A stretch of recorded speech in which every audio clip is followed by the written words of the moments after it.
Turizimii Oromiyaa sirna dorgommii bareedduu turizimii Oromiyaa marsaa lammaffaa fi akkasumas sirna beekamtii kennuu dhimmamtoota turizimii Oromiyaa irratti fuulleeffachuudhaan sagantaa qopheessee nufaana ta'uun dhimmoota asirraa kallattiin isin bira ga'u kan hordofuu dandeessan ta'a. Eeyyeen Komishiniin Turizimii Oromiyaa torbee irreechaa sababeeffachuudhaan gaafa fulbaana 18 jalqabee hanga 20 jidduutti sagantaalee garaagaraa qopheessee jira. Isaan keessaa guyyaa kaleessa agarsiisni faashinii uffata aadaa Oromoo gaggeeffameeti kan ture. Guyyaa har'aa immoo wal dorgommiin Ministeera Turizimii Oromiyaa akkasumas badhaasni dhimmamtoota turizimii Oromiyaa irratti kan xiyyeeffatu asooseela kana keessatti kan kennamu ta'a. Sirnoota kanneen kan isin daawwachiisnu ta'a. Komishiniin Turizimii Oromiyaa erga hundeeffamee reefu waggaa lama ta'ullee hojiiwwan gurguddoo hojjechaa jira. Eeyyeen kabajamtoota hordoftoota keenya turizimiin komishiniin turizimii Oromiyaadha erga hundaa'ee bakka hawwata turizimii hedduu garaagaraa naannoo Oromiyaa keessatti argaman addunyaa guutuutti beeksisuun alatti sadarkaa beekamtii olaanaa itti gonfatee fi akka madda galii tokkotti illee kan tajaajilaa ture ta'uun isaa ni beekama. Keessattuu komishinichi erga hundaa'ee Oromiyaa guutuu addunyaatti beeksisuu keessatti sagantaa torbee teeknooloojii fi turizimii komishiniin turizimii Oromiyaa qopheessa irratti kabajamoo pireezidaantii mootummaa naannoo Oromiyaa erga dabarsaniin seektaroota mootummaan naannoo Oromiyaa qabu keessaa waggaa tokko akka waggaa 25tti seektarri hojjechaatii jiru Komishinii Turizimii Oromiyaati jechuutiin hojii komishinichaan hojjetameef beekamtii olaanaa kennuun isaanii kan yaadatamudha. Komishinichi isaaniin alattillee dhaabbilee idil addunyaa garaagaraatiin keessattuu komishinarri Komishinii Turizimii Oromiyaa lalisee dhugaa beekamtii adda addaa gonfatanii turan.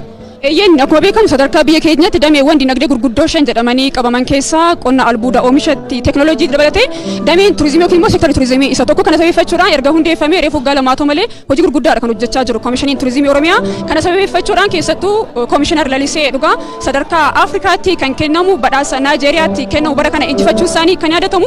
Kanaan dabalatatti illee biyya Tarkiitti kan kennamaatiin ture badhaasa keessattuu dhalattoonni biyyoota Afrikaa garaagaraa guddina Afrikaatiif gahee isaan ba'an akkasumas immoo tumsa isaan ba'an irratti kan xiyyeeffatu injifachuu danda'aniiti kan isaan jedhanii waggaa lama keessatti injifannoo gurguddaa seektara turizimiitiin galmaa'e keessaa tokko jennee kaasuu dandeenya. Eeyyeen Excellence Leadership in Tourism jedhamu lama tokko Naayijeeriyaa magaalaa Leegos irraa akkasumas Tarkii irraas dabalataan argataniiti jiru. Kanaan alatti bara 2021 haroo wancii hojii mootummaan naannoo Oromiyaa fi akkasumas Komishiniin Turizimii Oromiyaa hara wancii beeksisuutiin hojjateen mandara bakka hawwata turizimii addunyaa keessaa isa tokko ta'ee akka galmaa'uufillee hojiin komishinichaan hojjetame iddoo olaanaa qabaachuusaa dhimma namatti agarsiisu.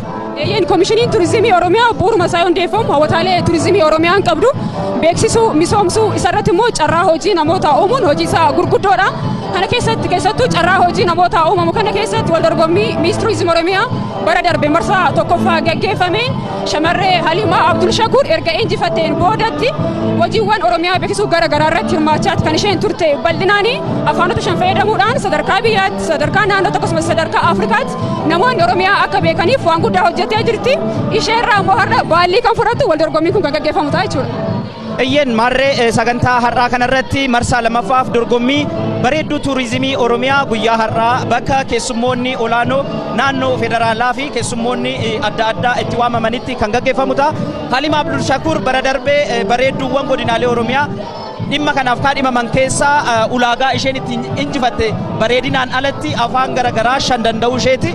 Afaan kunniinis afaan Oromoo, afaan Amaaraa, afaan Ingilizii, afaan Kiswaalii fi afaan Sumaaleetiin waa'ee argamaa fi bakka turizimii hawwata turizimii naannoo Oromiyaa guutuu addunyaatti beeksisuu keessatti shoora olaanaa baateetti. Egaa guyyaa har'aa gonfoo kabajaa gonfoo bareedinaa isheen bara darbe gonfatte bareedduu ittaantee ambaasaaddara turizimii Komishinii Oromiyaa taateetti fuftuufi kan dabarsitee kennitu ta'a. Egaa dabarsitee kennuu qofaan otoo hin taane beekumsa Komishinii Turizimii Oromiyaa irraa argatte gorsituu taatee kan itti fuftu ta'a. Eeyyeen kanaan dabalatatti seektarri turizimii dameewwan industirii guddaa aara maleessa jedhaman keessaa ni kaafama. Kanaan dura garuu sadarkaa biyyaatti sadarkaa naannoottis bal'inaan irratti hojjetamaatiin hin turre. Sanis ta'ee garuu namoota turizimii keessatti qooda fudhachuudhaan seektara turizimii kana jajjabeessuu beeksisuu keessatti shoora guddaa taphachaa ba'an bara darbe ayyaa guddachuu dabalatee suuraawwan garaagaraa beekamtiin kennameeti kan ture. Bara kanallee bifa wal fakkaataa ta'een namoota Oromiyaadhaaf weellisan Oromiyaan akka addunyaatti beekamtuuf wantoota gurguddoo hojjetaniifis sirni beekamtii kennuu guyyaa har'aa kana ni gaggeeffama. Sirna kanallee kan isin daawwachiisnu ta'a daawwattoota keenya. Turizimiidhaaf yoo dhimmamtan Komishiniin Turizimii Oromiyaa akka nama badhaasu sagantaa kanarraa ni daawwattu. Kanaan alatti keessummoonni garaagaraa sirna kanarratti ni eegamu. Dabalataanis baandiin biiftuu sagantaa kana bifa hawwataa ta'een aadaa fi sirboota godinaalee Oromiyaa garagaraa dhiyeessaati kan jiranii akka nu hordoftan gamanuma isin affeera waayillan keenya afaan adda addaatiin sirna kana isin beeksisuu kan itti fufantaa turtiin keessan OBN waliin haa ta'u.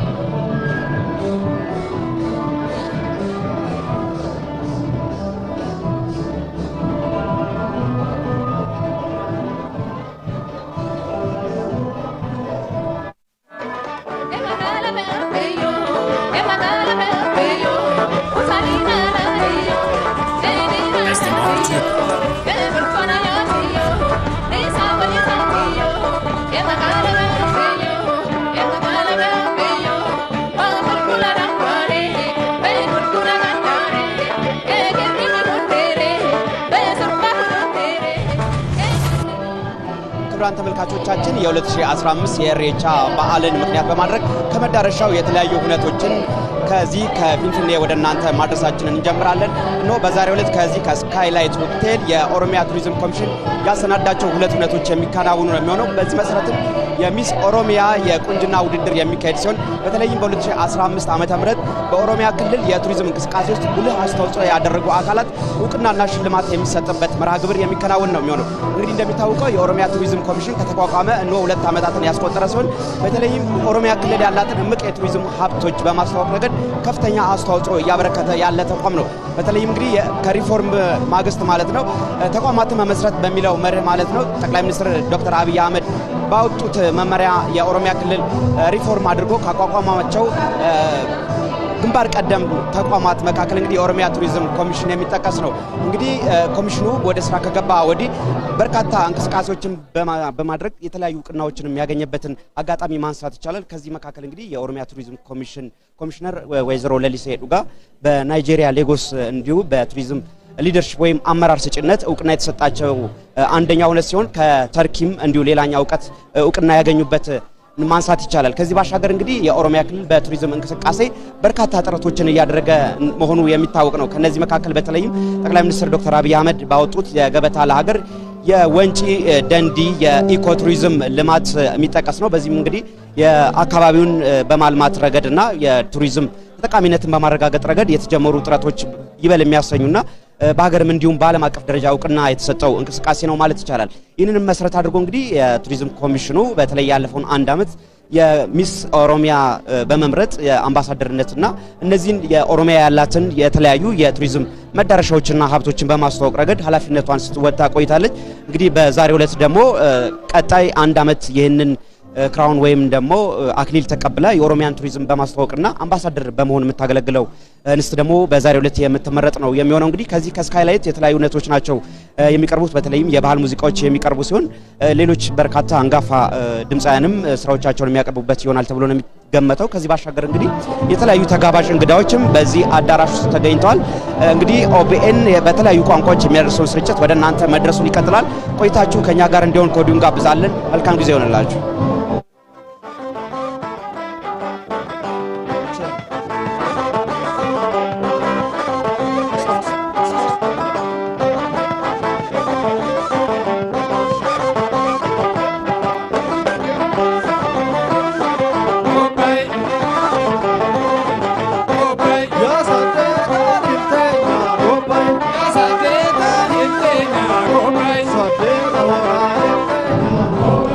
This is OBN Live, where we are covering the Tourism Award and Miss Tourism Oromia 2022 competition, which is underway here in Finfinne at Skylight Hotel. The Oromia Tourism Commission has organized the event in connection with the Irrecha Festival, which is celebrated tomorrow at Hora Finfinne and at Hora Arsadi after tomorrow.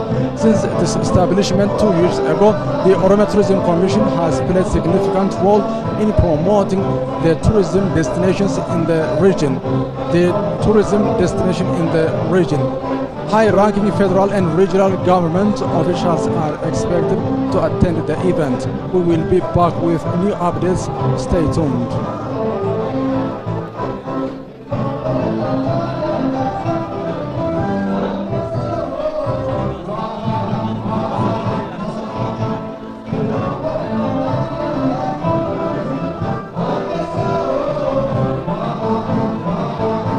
مشاهدينا الكرام أهلا ومرحبا بكم في شبكة إذاعة أوروميا قرن أفريقيا.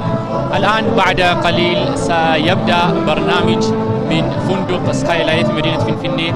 هذا البرنامج لديه موضوعان رئيسيان، أولا اختيار سيدة السياحة لإقليم أوروميا لمدة العام المقبل، وثانيا إعطاء الاعتراف والتقدير للجهات التي ساهمت في تعزيز السياحة في إقليم أوروميا. وسننتظر في هذا الحفل حضور العديد من المسؤولين الفيدراليين وإقليم أوروميا. وكما هو معلوم في السنة الماضية فإن مفوضية السياحة لإقليم أوروميا قامت بالعديد من الأنشطة لتعريف المواقع السياحية لإقليم أوروميا، وسيدة السياحة لإقليم أوروميا التي تم اختيارها في العام السابق ساهمت في تعريف هذه المواقع السياحية باللغات المختلفة لكونها تعرف اللغات الإنجليزية والفرنسية والسواحلية وغيرها من اللغات. ساهمت في تعريف المواقع السياحية لإقليم أوروميا للزوار الذين يأتون لزيارة هذه الأماكن. إذن مشاهدينا الكرام بعد قليل سيبدأ هذا الحفل الذي سيتم اختيار سيدة السياحة للعام المقبل، وكذلك تقدير والاعتراف للجهات التي ساهمت في تعزيز السياحة لإقليم أوروميا. نرجو منكم متابعة جيدة، كونوا معنا.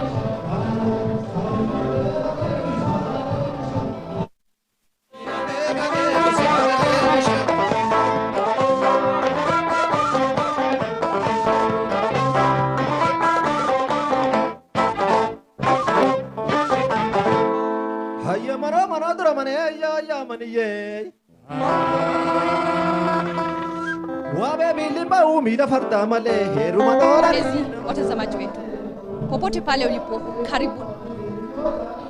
Wapenzi watazamaji wetu popote pale ulipo, karibuni. Wapenzi watazamaji wetu popote pale ulipo, karibuni hapa kwa Skylight Hotel mjini Finfinne kusababisha kuchagua Miss Utalii wa Oromia, na ni mara ya pili kuchagua Miss Utalii. Pia ajenda yetu ya pili ni kuwapa tuzo watu walioshiriki ndani ya tourism ya Oromia. Kwa nasi msiende mbali, na tuko na wageni wengi hapa. Mnavyoona nyuma yangu kuna wageni, na wageni wetu kutoka Kenya na kutoka any other country watafika. Msiende mbali na sisi. Kwa nasi watazamaji wetu, shukran kwa nasi. Msiende mbali tena.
Keessa sadarkaa Plaatineemiidhaan Baankii Daldala Itoophiyaa, Abbaa Jifaar Tour and Travel, Nagaraa Dhugumaa Construction, Oromiyaa Construction Corporation, Corporationii Injiinaringii Oromiyaa waan koffii hunda isaanii guddaa galateeffan. ቢፍቱን itti fufa. ቢፍቱ ባንድን ከልብ እናመሰግናለን። ክቡራት እንግዶቻችን ሰዓታችሁን ጠብቃችሁ እዚህ ስለተገኛችሁ ከልብ እናመሰግናለን። ክቡራት እንግዶቻችንን መጥተዋል። ከጥቂት ደቂቃዎች በኋላ የምንጀምር ይሆናል። ለዚህ ትልቅ ፕሮግራም መሳካት ትልቅ አስተዋጽኦ ያደረጉት በፕላቲኒየም ደረጃ ይህንን ፕሮግራም ስፖንሰር ያደረገው ሁሌም ማህበራዊ ኃላፊነቱን በመወጣት የሚታወቀው ሁሌም የሚተማመኑበት ባንክ የሚል መርህ ይዞ የኢትዮጵያ ንግድ ባንክ ይህንን ፕሮግራም በፕላቲኒየም ደረጃ ስፖንሰር አድርጓል። ከልብ እናመሰግናለን። እንዲሁም አባጅፋር ቱር ኤንድ ትራቭል፣ ነገራ ድጉማ ኮንስትራክሽን፣ ኦሮሚያ ኮንስትራክሽን ኮርፖሬሽን፣ ኦሮሚያ ኢንጂነሪንግ ኮርፖሬሽን፣ ዋንኮ ኮፊ ይህንን ፕሮግራም በክብር ስፖንሰር አድርገውልናል። ከልብ እናመሰግናለን። ቢፍቱ ባንድ ይቀጥላል። ክቡራት እንግዶቻችን ከልብ እናመሰግናለን።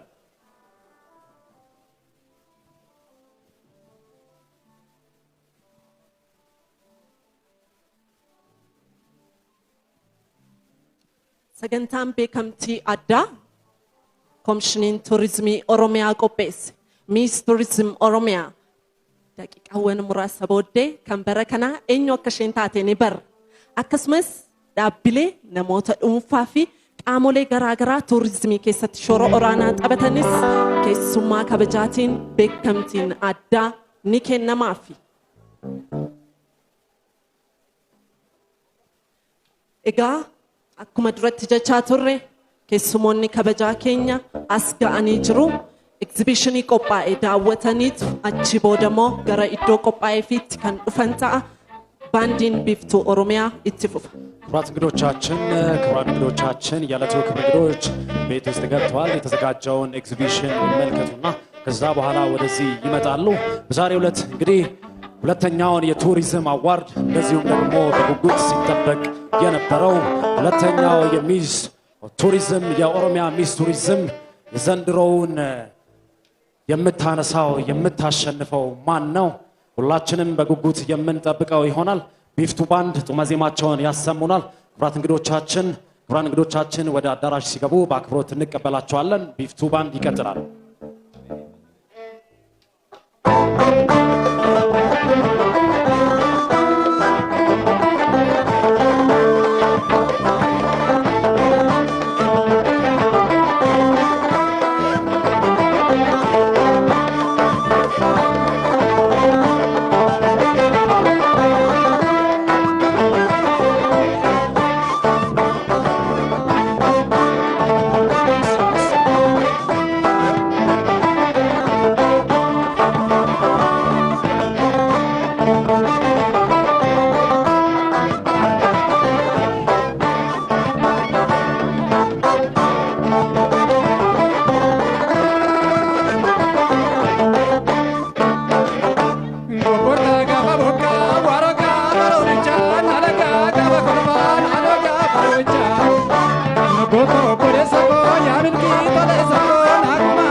ባንዲ ቢፍቱ ኦሮሚያ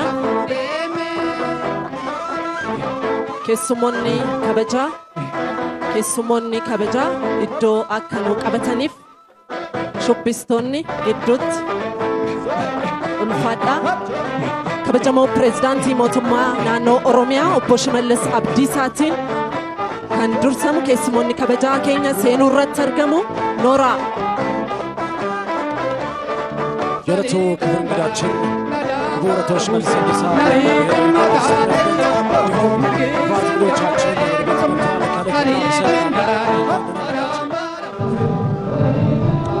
daawwattoota keenya tamsaasni kallattii as hoteela Skylight Itoophiyaarraa isin biraan gahaa jirru tufneeti jirra torbee irreechaatiin koomishiniin turizimii Oromiyaa sagantaalee garaagaraa qopheesse keessaa guyyaa har'aa kan wal dorgommii Miss Tourism Oromiyaa daqiiqaa muraasaan booda eegalamuuf asitti amma keessummoonni kabajaa sirna kanarratti eegamaa turanii fi naannolee ollaarraa keessummoonni garaagaraa asitti argamanii jiru artistoonni aangoonni mootummaa sadarkaa naannootti jiran garaagaraas iddoo kanatti kan isaan argamanii jiran. Eyyen kabajamtoota hordoftoota keenya sirna dorgommii bareedduu turizimii Oromiyaa marsaa lammaffaa fi akkasumas sirna beekamtii kennuu dhimmamtoota turizimii irratti kabajamoo pireezidaantii mootummaa naannoo Oromiyaa obbo Shimallis Abdiisaa akkasumas sadarkaa pireezidaantii ittaanaatti hoggantuun biiroo galiiwwan Oromiyaa aadde Maskaram Dabbaba akkasumas ministeera dhimma alaatti ministeera deetaa kan ta'an ambaasaadar Birtukaan Ayyaanoo fi keessummoonni garaagaraa dabalataan koomishinii turizimii Oromiyaa lalisee dhugaa dabalatee sirna kanarratti argamaniitii jiru. Eyyan sirni guyyaa har'aa gaggeeffamu jalqaba irratti wal dorgommiin turizimii Oromiyaa kan gaggeeffamu ta'a saniin booddeetti immoo qooda fudhattoota keessattuu damee turizimii keessatti hojiiwwan garaagaraa hojjetaniif beekamtiin inni kennama sirni kun kan gaggeeffamu yeroo lammaffaadhaa fi keessattuu koomishiniin turizimii Oromiyaa bifa addaatiin torbee irreechaa jechuudhaan sirnoota garaagaraa kan inni gaggeessaa jiru guyyaa kaleessa agarsiisni faashinii uffata aadaa Oromoo irratti xiyyeeffatu kan gaggeeffamee ture guyyaa har'aa immoo sirnoota lamaan kana kan isin daawwachiisnu ta'a jechuudha koomishiniin turizimii Oromiyaa keessattuu Oromiyaa beeksisuu irra darbee akkasumas immoo iddoolee hawwata turizimii Oromiyaa misoomsuu irratti bal'inaan kan inni hojjechaatiin jiru isaan akka beeksisaniif immoo durbeen har'a Halimaa Abdul Shakuur irraa baallii fudhatee waggaa itti aanu kanaaf Oromiyaa beeksistus asuma waltajjii kanarratti kan ifoomtu ta'a. Eyyen isinirraa kan eegamu kabajamtoota hordoftoota keenya tamsaasa kallattii OBN kallattumaan hordofuudha jecha gamanuma baga jala bultii ayyaana irreechaa bara 2015 hora Finfinneetii fi hora Arsadeetiif isin ga'e jecha egaa torbee irreechaa kana jala bultii isaa dhamdhamaa hordofaa jechuun affeerraa keenyaa turtiin keessan OBN waliin haa ta'u.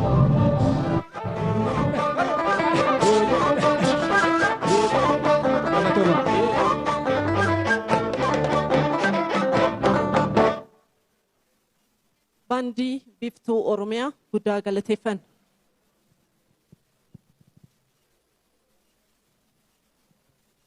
Turizimiin qabeenya, turizimiin nagaadha, turizimiin jaalala, turizimiin dimokiraasiidha, turizimiin misooma baga geessan. ቱሪዝም ሀብት ነው። ቱሪዝም ሰላም ነው። ቱሪዝም ፍቅር ነው። ቱሪዝም ዲሞክራሲ ነው። ቱሪዝም ልማት ነው። ሁላችሁም እንኳን ለኢሬቻ በዓል በሰላም አደረሳችሁ።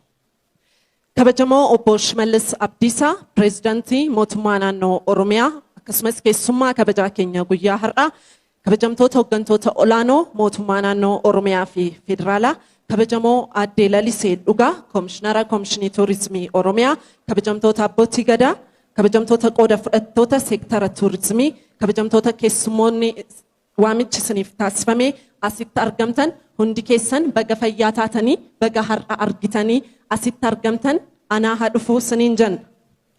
ክቡር አቶ ሽመልስ አብዲሳ የኦሮሚያ ብሔራዊ ክልላዊ መንግስት ፕሬዝዳንት እና የዕለቱ ክብር እንግዳ ክብርት ኮሚሽነር ለሊሴ ዱጋ የኦሮሚያ ቱሪዝም ኮሚሽን ኮሚሽነር ክቡራት ሚኒስቴሮች ከፍተኛ የፌዴራልና የክልል ስራ ኃላፊዎች ክቡራንና ክቡራን ጥሪ የተደረገላችሁ እንግዶቻችን እንዲሁም ክቡራት የቱሪዝም ቤተሰቦች እንኳን ደህና መጣችሁ እንዲሁም ደግሞ እንኳን ለኢሬቻ በዓል በሰላምና በጤና አደረሳችሁ።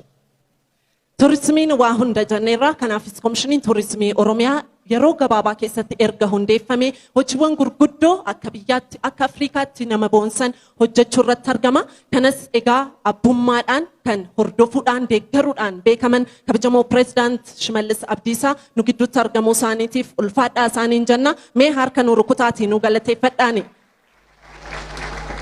እንግዲህ የኦሮሚያ ቱሪዝም ኮሚሽን ከተቋቋመ በቅርብ ዓመታት ውስጥ የተለያዩ ትልቅ የሚያስጨበጭብ እንደዚሁም ደግሞ ትልቅ ውጤቶችን በቱሪዝሙ ሴክተር በመስራት ላይ ይገኛል። ይህም ብቻም ሳይሆን ደግሞ የሀገራችንን ቱሪዝም ለዓለም በማስተዋወቅ ትልቅ ስራን በመስራት ላይ የሚገኝ ተቋም ነው። ለዚሁም ደግሞ ከዚህ ጀርባ በጣም የምናደንቀውና በጣም የምናከብራቸው የምንወዳቸው የኦሮሚያ ብሔራዊ ክልላዊ መንግስት ፕሬዝዳንት ክቡር አቶ ሽመልስ አብዲሳ በመካከላችን በመገኘታቸው በእውነቱ ክብር ይሰማናል። እባካችሁን በትልቅ አክብሮት እንኳን ደህና መጣችሁ በሉልኝ። Egaa sagantaa kana warreen as galma Skylight Hoteelitti argamtan akkasumas addunyaa irra teessanii OBN sagalee uummataatiin karaa sooshaal miidiyaa arjaan tamsaasaa jira. Jaras guddaa galateeffannaa sagantaa keenya eebba maanguddootaatiin kan jalqabnu ta'a. Obboloonni keenya Booranarraa nu gidduutti argamanii jiru. Isaan eebbaaf gara waltajjiitti nuuf dhufu. ክቡራት እንግዶቻችን እንግዲህ ከዚህ ከፊንፊኔ ስካይላይት ሆቴል ይህንን የቀጥታ ስርጭት የህዝብ ድምጽ በሆነው በኦቢኤን እንደዚሁም ደግሞ በኦሮሚያ ቱሪዝም ኮሚሽን ኦፊሻል ፔጅ ላይ በመከታተል ላይ የምትገኙ በዓለም ደረጃ ሆናችሁ ይህንን ፕሮግራም በመከታተል ላይ ያላችሁ ሁላችሁም ከልብ እያመሰገንን እንኳን ለኢሬቻ በዓል አደረሳችሁ እያለን እንግዲህ በኦሮሞ ባህል ኦሮሞ ዝግጅቱን የሚጀምረው በአባቶች ምርቃት ነው። አባገዳዎች ፕሮግራማችንን በምርቃት ይከፍቱልናል።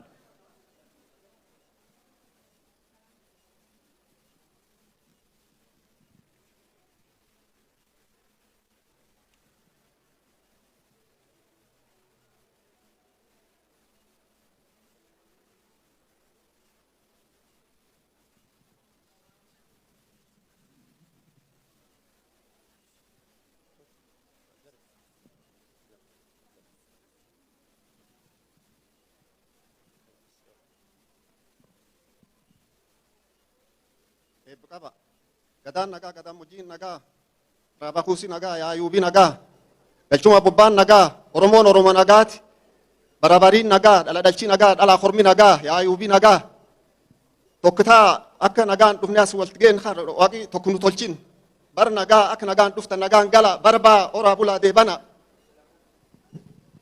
Inni bifannaa nuuf galchaa inni bifannaa nuuf galchaa kan nagaan nu oolcha nagaan nu haa bulchu. Irraa gora dogongora nu haa oolchu. Biyya keenya biyya nagaa Rabbi nu haa taasisu. Sammuu walii yaadu Rabbi nu haa kennu. Biyya wal qabatee misoomtu Rabbi nu haa taasisu. Irreen hirreechaa hirree keenya hirree misoomaa Rabbi nu haa taasisu. Bara ummanni keenya walii galee qamadii akka galaanaa hammaarrannu Rabbi nu haa taasisu. Bara quufaa Rabbi nu haa taasisu. Walii galtee nu haa kennu. Itoophiyaan tokko haa taatu. Biyyi keenya tokko haa ta'u. Sammuu walii yaadu Rabbi nu haa kennu. Biyya nagaa biyya xinnaan itti guddatu biyya guddaan itti bulu Rabbi nu haa taasisu. Haftuu labsitti haa guutu. Inni bifna nu falchaa. Inni bifna nu falchaa. Kan nagaan nu oolche nagaan nu haa bulchu. Gaafii sababii nu haa oolchu. Irraa gora nu haa oolchu. Irreechi irree keenya irreecha nu haa oolfalchu. Oromoon tokko haa ta'u. Gadaan quufaa gabbina.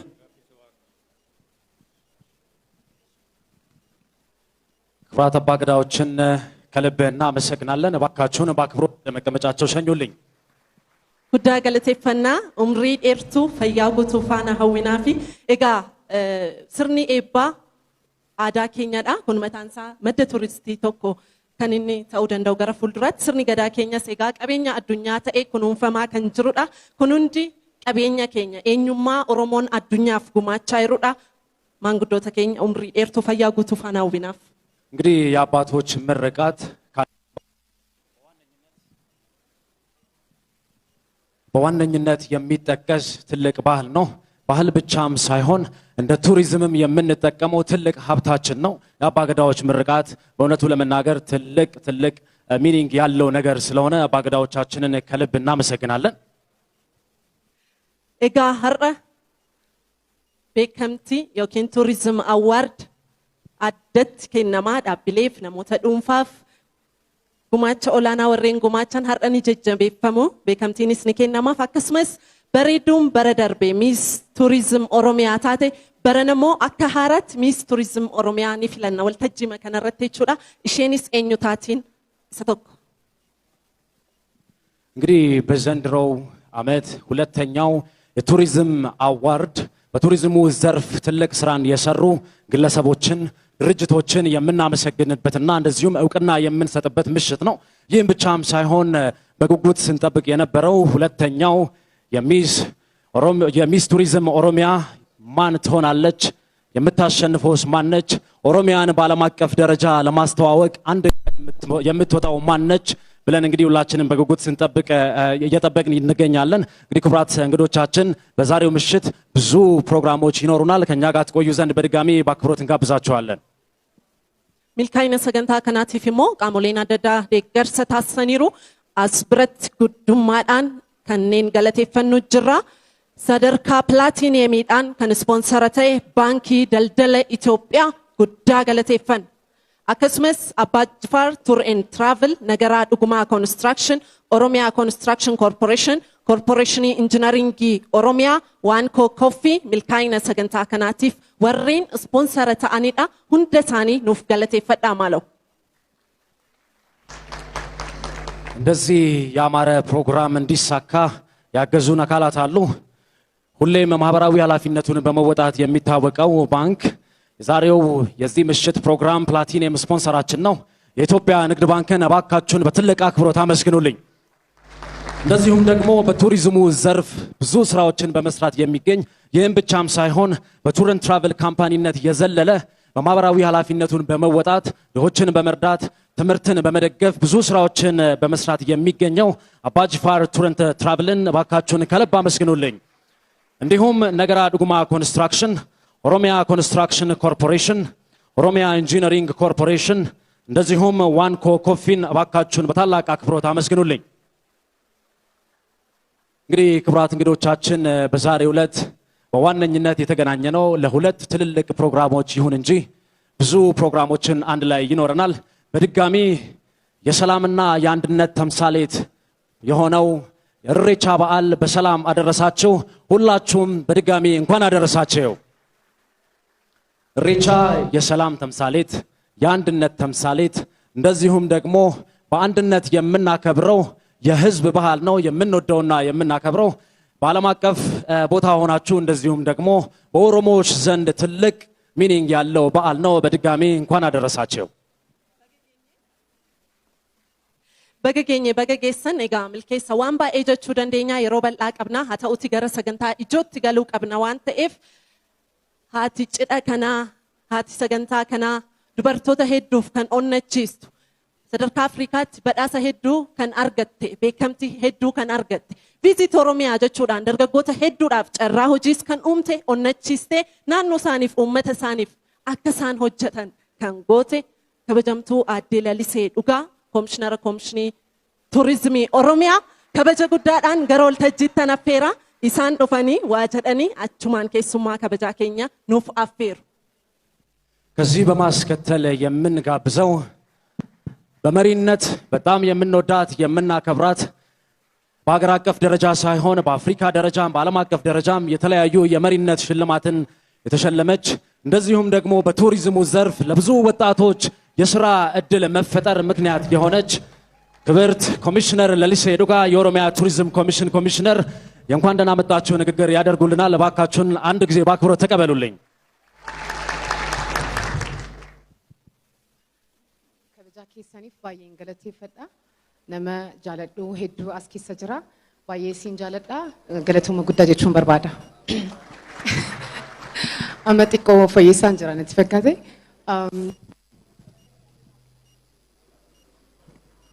Legama?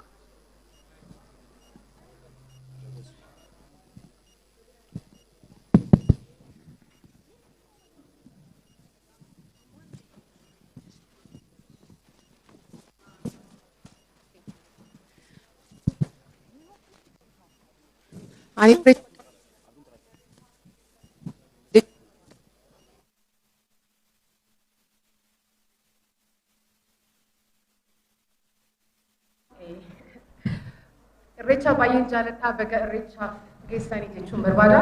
Nama hedduu as keessa jira. Especially kabajamoo pirezidantii mootummaa naannoo Oromiyaa pirezidantii Shimallis Abdiisaa nu gidduu jiru. Vice President Rank Aadde Maskarem Isaas jiru.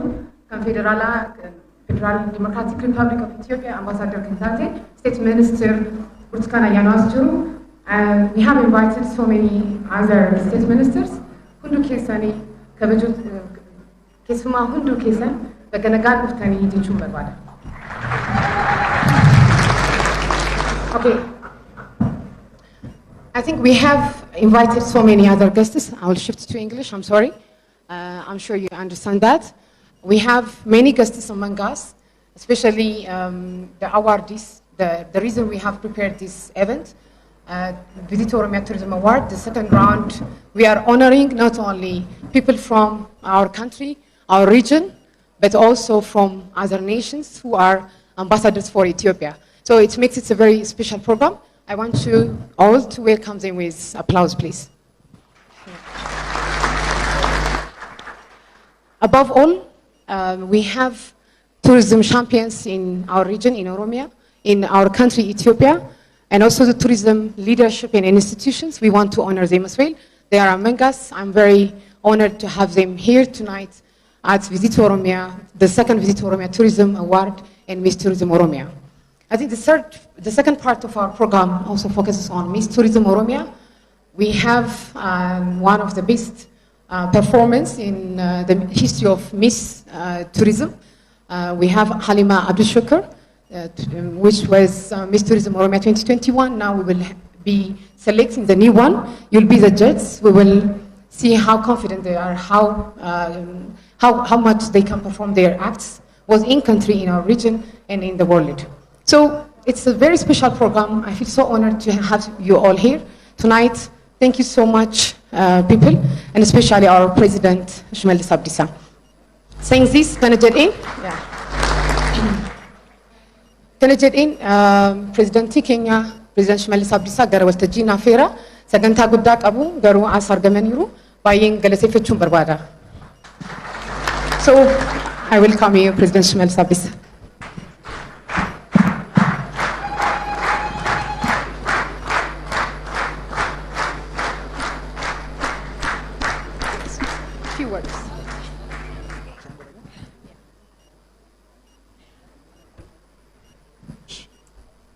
Akkam jirtu baga irreecha geessan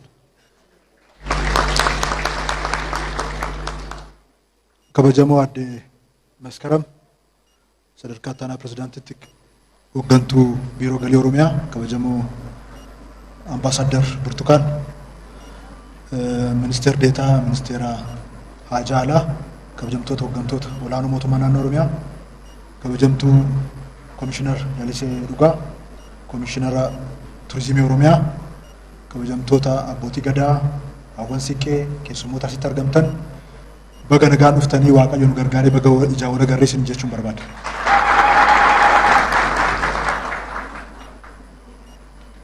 Duraan dursee irreecha Finfinneetti yeroo arfaffaadhaaf barana kabajuudhaaf jirra. Akkuma qoosatti waggaa 4 kabajne. Kanaaf isaaf hundi keessan iyyuu baga gammaddan isin jechuun barbaada.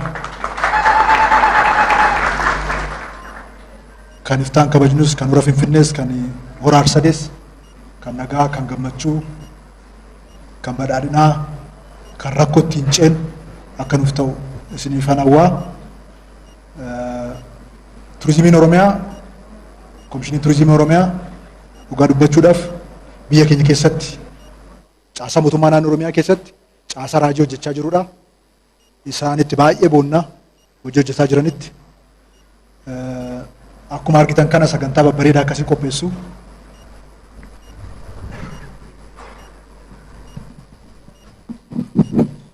Sagantaa babbareedaa qopheessu.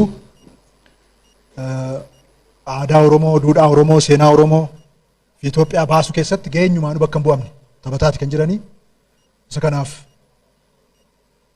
hooggantoota dhaabbatichaa, hojjettoota dhaabbatichaa, deeggartoota isaanii hunda maqaa kootiif maqaa mootummaa naannoo Oromiyaatiin guddaa galatoomaa ulfaadhaa isiniin jechuun barbaada.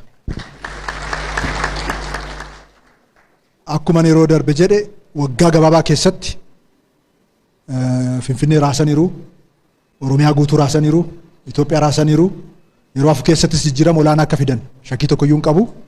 Kanaaf jabaadhaatoo lafa kirkirsaa jechuun barbaada jechaadha. Turizimiin keessattuu naannoo keenyaaf hiika olaanaa qaba, potenshaala guddaa qabna. Kallattii muummicha ministeeraa keenya Looreeta Nagaa Addunyaa Dr. Abiy Ahmediin kaa'ameen turizimii akka humna dinagdee tokkotti fudhannee erga irratti hojjechuu jalqabnee bubulleerra. Mootummaan naannoo Oromiyaa komishinicha hundeessuu qofa osoo hin taane divilooparii guddaa tokko hundeessinee saayitoota turizimii diviloop gochaati kan jirru. kana cimsinee yoo itti fufne of barsiisuu of beeksisuudhaa olitti iddoo diinagdee cimaa irraa argan uummanni keenya irraa fayyadamaa akka ta'u Alii Birraan asimadha.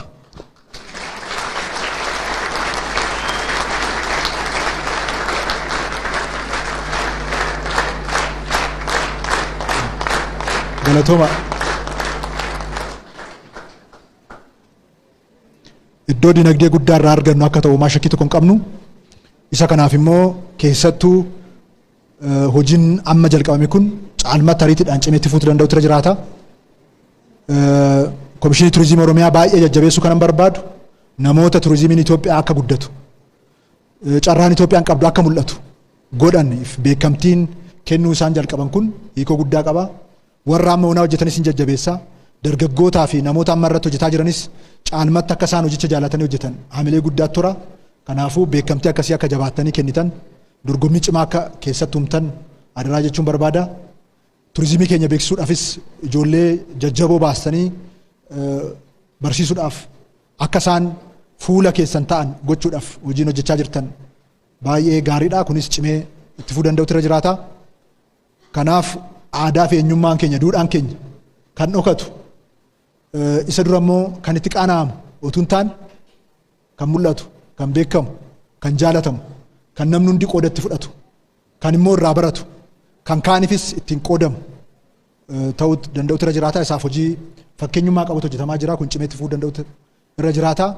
Itoophiyaan aadaa guddaa qabdi, seenaa guddaa qabdi, aadaa babal'aa qabdi. Kana walitti qindeessinee yoo caalmatti mul'isaa deemne jijjiirama olaanaa ittiin fiduu dandeenya amantaa jedhuun qaba. Kanaafuu asitti argamee sagantaa kanarratti qooda fudhachuu kiyyaaf gammachuu guddaatu natti dhaga'ama. Amma dhumaatti isin faana turuu dhabuu kiyyaaf immoo gaddaan deema. Hojiin biraa waan jiruuf kanaaf na ufkalchaa isiniin jechuun barbaada. Sagantichi garuu sagantaa milkii akka isiniif ta'uun hawwaa guddaa galatooma.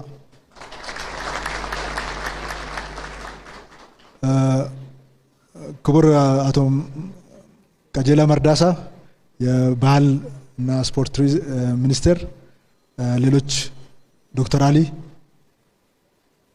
ዶክተሩ እንኳን ይቅርብ አሊ ብራ ራሱ በቂ ስለሆነ አሊ ብራ የመሰለ ጥሩ ስም ፊት ሌላ ስም ጨምሮ ማበላሸት። እዚህ ያላችሁ እንግዶች ሁሉም እንኳን ደህና መጣችሁ ማለት ፈልጋለሁ። እንኳን ለ2015 ኢሬቻ በዓል ሁላችንንም አደረሰን። በዓሉ የሰላም፣ የደስታ፣ የፍቅር፣ የአንድነት እንዲሆንልን እመኛለሁ። ዛሬ በዚህ መልኩ የኦሮሚያ ቱሪዝም ኮሚሽን ጥሩ ስራ ሰርተው እዚህ አገናኝተውናል። እንኳን ፈጣሪ ረድቶን ተገናኘን ለማለት እፈልጋለሁ። የኦሮሚያ ቱሪዝም ኮሚሽን ስፔሻሊ ከሪፎርሙ ወዲህ ክቡር የፌዴራል ጠቅላይ ሚኒስትር ዶክተር አብይ አህመድ የቱሪዝም ሴክተር እንደ አንድ የኢኮኖሚ ማዕቀፍ እንዲወሰድና እንዲሰራበት በተቀመጠው አቅጣጫ መሰረት በክልላችንም ያንን የእሳቸውን ሀሳብ ማዕከል በማድረግ ቱሪዝም ኮሚሽን አቋቁመን ወደ ስራ ተገብቷል። ከተቋቋመ 2 ዓመቱ ነው። ነገር ግን እንደምታዩት የ20 ዓመት ተቋም ነው የሚመስለው። አንዳንዶች አሉ እዚህ 20 ዓመት ኦሮሚያ ውስጥ የቆዩ ተቋማት ግን የኦሮሚያ ቱሪዝምን ያህል ኢምፓክት አላደረጉም። ስለዚህ በጣም ነው የምንኮራባቸው። አዲስ አበባን ትንሽ አንቀጥቅጠዋል፣ ኦሮሚያን አንቀጥቅጠዋል፣ ኢትዮጵያንም እያንቀጠቀጡ ነው ያሉት። በጣም ነው የምንኮራባቸው የቱሪዝም ኮሚሽን ሰራተኞችን፣ አመራሩን። ይሄ ጠንክሮ እንዲቀጥል እንፈልጋለን። ይሄ ብቻ ሳይሆን ሳይቶችን ዲቨሎፕ የሚያደርግ ትልቅ ዲቨሎፐር የኦሮሚያ ክልላዊ መንግስት አቋቁሞ ሳይቶችን ዲቨሎፕ በማድረግ ላይ እንገኛለን። ባለሀብቶችንም በማነሳሳት እንደ መንግስትም ዲቨሎፕ በማድረግ ጥሩ ስራ እየተሰራ ነው። ይሄ ጠንክሮ መቀጠል አለበት። ይህን የተወሰኑ ዓመታት ከሰራን ቱሪዝም ትልቅ የኢኮኖሚ አቅም፣ ትልቅ የኢኮኖሚ እድል ለክልላችንም እንዲሁም ለኢትዮጵያ ሊሆን ይችላል። ስለዚህ የኦሮሚያ ቱሪዝም ኮሚሽን የኦሮሞን ህዝብ ባህል፣ ቋንቋ ማስተዋወቅ እና የቱሪስት ሳይቶች እንዲታወቁ የማድረግ ፕሮሞት ብራንድ የማድረግ ስራ በጥሩ ሁኔታ እየሰሩ ነው ያሉት። ይሄ ብቻ ሳይሆን እንደ ኢትዮጵያ ትልቅ ባህል፣ ትልቅ እሴቶች ስላሉን እነዚህን ሰብሰብ አድርገን በማሳየት በማስተዋወቅ አንደኛ ኢትዮጵያዊነት እንዲጎለብት፣ ሁለተኛ ደግሞ የኢኮኖሚ ምንጭ እንዲሆን ለማድረግ ጠንክረን መስራት ይገባናል። ስለዚህ በእኛ ክልልም በሌሎች ክልሎችም የተጀመሩትን ነገሮች አቀናጅተን ጠንክረን መስራት አለብን የሚለውን ለማንሳት ነው። ይሄ ፕሮግራም በጣም ያምራል። ብችል ቆይ ነበረ ግን ሌላ ኃላፊን ስራስ አስቸኳይ ነገር ስላለኝ ለመሄድ እገደዳለሁ። ግን በጣም ነው የምታምሩት። ተነጎዲያ ደግሞ ኢሬቻ እንዳትቀሩ፣ እዛ እንገናኝ። መልካም በዓል።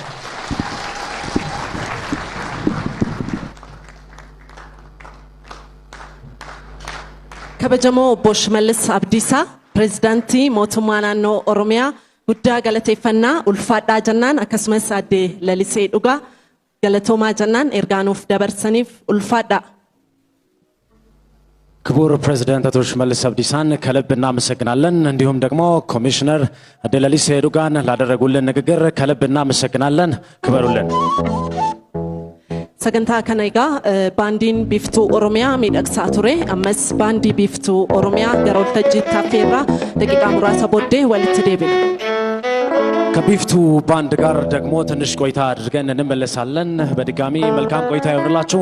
እንኳን ለኢሬቻ በዓል በሰላም አደረሳችሁ። መልካም ቆይታ።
Thank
you.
daawwattoota keenya ammas irra deebiidhaan baga jala bultii ayyaana irreechaa geessan isin jecha as hoteela Skylight tamsaasni kallattii keenya itti fufeetti kan jiru keessattuu guyyaa har'aa Komishinii Turizimii Oromiyaa Torpee Turizimii Oromiyaatiin sagantaalee garaagaraa gaggeessaa jiru keessaa fulbaana 18 hanga 20 jidduutti guyyaa har'aa wal dorgommii Miss Turizim Oromiyaa yookiin bareedduu Turizimii Oromiyaa waggaa tokko guutuudhaaf Oromiyaa beeksistu sirni dorgommii kun kan gaggeeffamu ta'a. Kanaan dabalatatti immoo namoota damee turizimii keessatti qooda fudhataniifis beekamtiin ni kennama. Akkuma jalqaba daawwachaa turtan aangoon mootummaa garaagaraa sirna kanarratti argamaniiti kan jiranii pirezidaantii bulchiinsa mootummaa naannoo Oromiyaa obbo Shimallis Abdiisaa sirna kanarratti argamanii haasaa taasisaniiti kan isaan jiranii. Keessattuu dameen turizimii dameewwan dinagdee gurguddoo 5 sadarkaa biyyaatti qabaman keessaa tokko ta'uusaa kaasanii inisheetiivii muummicha ministeeraatiin damee turizimii irratti bal'inaan hojjechuudhaaf mootummaan naannoo Oromiyaattis xiyyeeffannoo addaatiin Komishinii Turizimii Oromiyaa erga hundeessee asitti Komishinii Turizimii Oromiyaa waggaa 2 hanga waggaa 20 akka waggaa 20 itti fayyadamee hojii Oromiyaa boonse magaalaa Finfinnee hundaaf kan fakkeenya ta'ee fi sadarkaa biyyaattis fakkeenya guddaa kan ta'e Komishiniin Turizimii Oromiyaa yeroo ammaa kana kan inni hojjechaa jiru hojii isaa kan akka ittiin boonanii fi akka dinqisiifatanillee sirna kanarratti kaasaniiti kan isaan jiranii. Kanaafis immoo bulchiinsi mootummaa naannoo Oromiyaa damee turizimii kana keessatti deeggarsa barbaachisaa ta'e fuulduraafillee akka taasisan ta'uusaa bal'inaan kan isaan kaasaatiin turanii. Isaanin jalqaba irratti immoo komishinarri keessattuu komishina damee turizimii Oromiyaa kan ta'an adde Lalisee Dhugaa haasaa baniinsaa taasisaniiti kan isaan jiranii. Kanatti aansuudhaan sirni badhaasaas akkasumas immoo sirni beekamtii kennu damee turizimii keessatti qooda fudhattoota garaagaraatiif kan itti fufu ta'a. Kabajaan ammas akka dhufana turtan isin affeera daawwattoota keenya. Kanatti aansuudhaan immoo waayilloonni kii afaan adda addaatiin ergaawwan kanneen kan isin biraan gaan ta'a turti gaarii.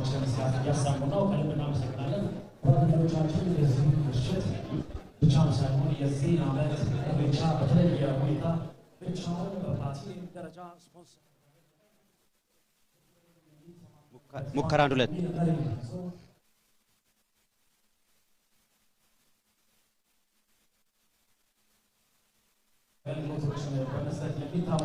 ክቡራን ተመልካቾቻችን የኦሮሚያ ቱሪዝም ኮሚሽን ያዘጋጀውን ሁነት በቀጥታ ስርጭት ወደ እናንተ እያደረስን እንገኛለን። እንግዲህ መድረኩ በይፋ ተጀምሯል።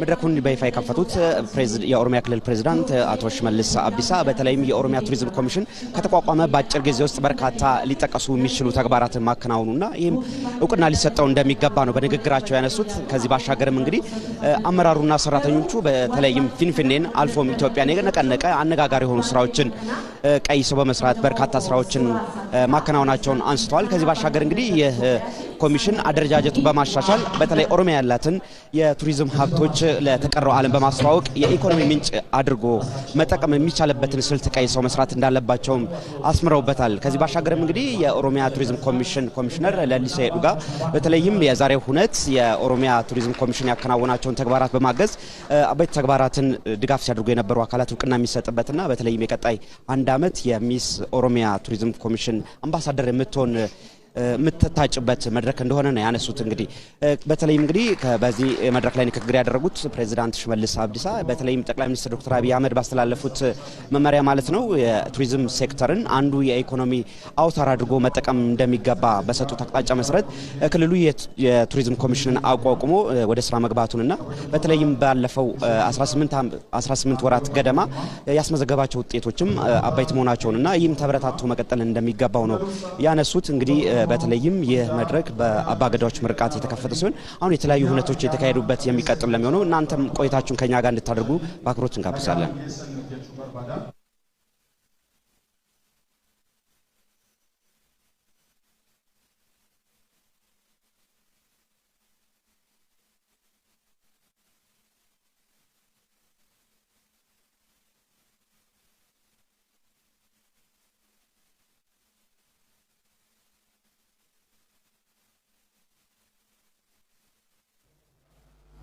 Uummanni Oromoo uumaa fi uumama isaa waliin hariiroo gaarii kan qabuu fi yeroo dheeraa fi sirreeffachaa kan turedha. Ayyaanni Irreechaa immoo guyyaa itti uummanni Oromoo kan darbeef Waaqa galateeffachaa kan dhufuuf immoo uumaa isaa kan itti kadhatu walii isaatiifis milkaa'inaaf hawwii gaarii itti hawwu waan ta'eef bakka guddaa kan qabudha. Kanaaf nutis waamicha miidhaginaa fi tumsa sirna seena qabeessa kanaaf nuuf godhameef waannee Bankiin Daldalaa Itoophiyaa ayyaana Irreechaa bara kanaaf ispoonsara pilaatineemii yommuu ta'u gammachuu guddaatu nutti dhaga'ama. Bagatti isin ga'e baga gammadanii jedha.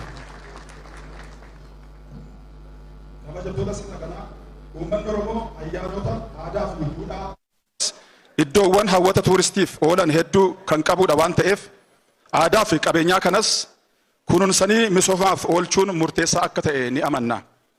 Kanaaf hojii eebbifamaa kana milkeessuuf immoo baankiin keenya baankiin daldala Itoophiyaa isinii waliin hojjechuu fi tumsa barbaachisu gochuuf yeroo hunda qophii ta'uusaa qabatamaan mirkaneessee jira. Baankiin daldala Itoophiyaa tajaajila baankii bal'inaan bakka inni itti kennu keessaa Oromiyaan iddoo guddaa akka ta'e beekamaadha. Baankiin keenya qabeenya uumamaa naannichaa qabu mootummaan naannoo Oromiyaa gara qabeenyaatti jijjiiree jiruuf jireenya uummataa fooyyessuuf hojii hojjetaa jiruuf dinqisiifannaa guddaa qaba. Baankichi jechaadha iddoo guddaa qaba. Kanaaf hojii gaariin mootummaan naannoo Oromiyaa hojjetaa jiru kun tajaajila baankii ammayyaa'aa ta'een immoo deeggaramuu qaba akkuma sila beeksistoota dubbachaa turan. Kanaaf immoo baankiin daldala Itoophiyaa tajaajila baankii ammayyaa'aa fi maamiloota isaa giddu galeessa godhatee kennuudhaaf yeroo kam caalaa aantummaa fi xiyyeeffannaa olaanaadhaan hojjetaa jira. Yeroo ammaas mootummaan naannoo Oromiyaa fi manneen hojii naannichaa baankii keenya wajjiniin walitti dhiyeenyaan hojjechaa waan jiraniifis galata guddaa isiniif qabna. Baankiin keenya baankiin daldala Itoophiyaa itti gaafatamummaa akka biyyaatti isarra jiru olaanaa waan ta'eef hariiroo gaarii isa waliin qabnus gara sadarkaa olaanaatti ceesisuu qabna. Kanaaf tajaajila baankii kennuu daraan akka fooyyessinuu fi aadaa qusannaa uummata keenyaa guddisuuf hojii hojjechaa jirru keessatti isinis akka nu cina dhaabattan kanas walii wajjiniin akka dhugoomsinu waamicha keenya dabarsina. Dhumarratti baga guyyaa seena qabeessa ayyaana irreeffannaa kana kan bara 2015tiin nagaan geessan jenna. Baankiin daldala Itoophiyaa ayyaana irreechaa bara kanaaf ispoonsara pilaatineemii yommuu ta'u gammachuu guddaatu itti dhaga'ama. Ayyaana gaarii isiniif haa ta'u. Irreechi irree keenya galatoomaa.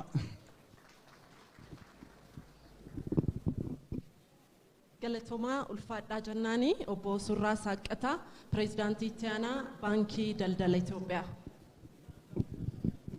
አቶ ሱራ ሳቀታ የኢትዮጵያ ንግድ ባንክ ምክትል ፕሬዝዳንት ከልብ እናመሰግናለን። እንዲሁም ደግሞ የኢትዮጵያ ንግድ ባንክ የዚህ ፕሮግራም ብቸኛ ፕላቲኒየም ስፖንሰር በመሆኑ ከልብ እናመሰግናለን። ኤጋ አማ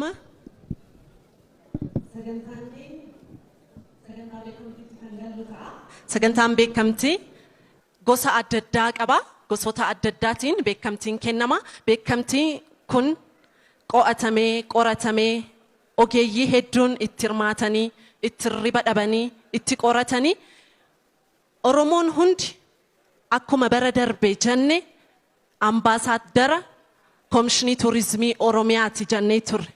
Oromoon hundi turizimii irratti hojjechaa akka inni jiru ifadha.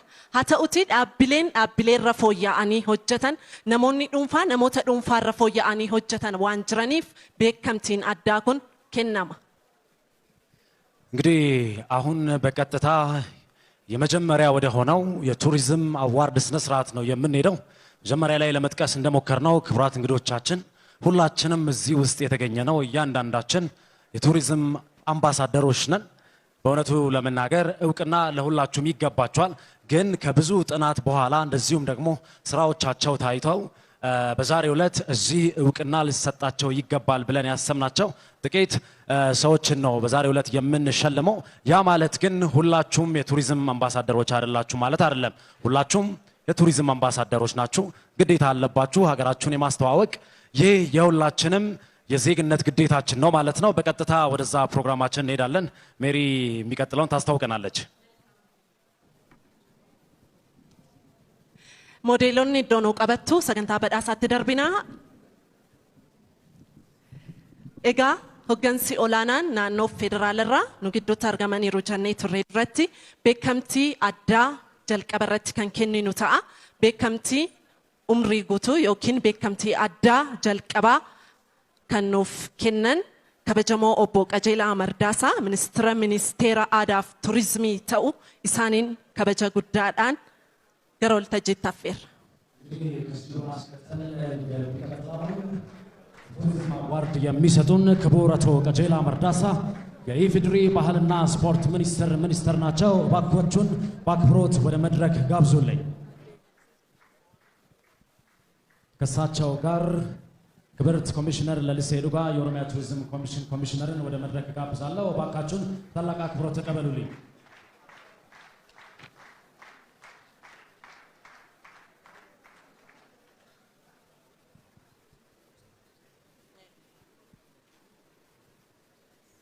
badhaasa addaa umrii guutuu yookiin lifetime awards kan jalqaba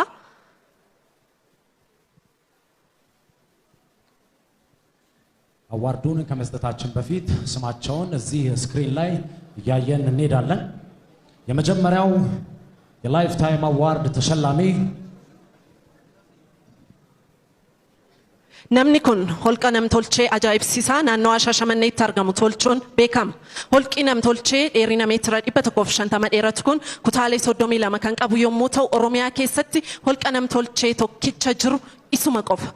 Biyyoon isatti salphatuuti holqa namtolchee kana bara 19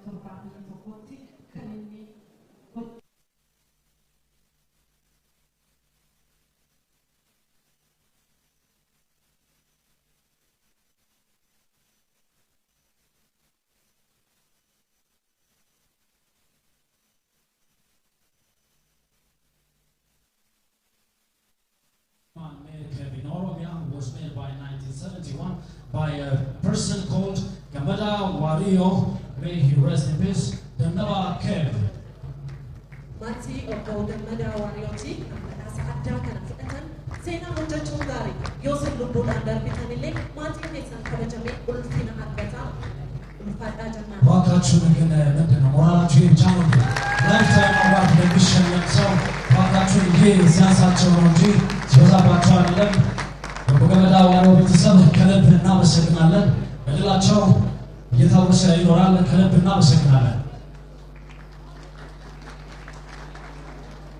beekamtiin itti aanumoo yeroo ammaa waggaa 50 ta'eera isaanii waggoota kana hunda hambaan seenaa mana hidhaa Lijiyyaasuu itti hidhamee ture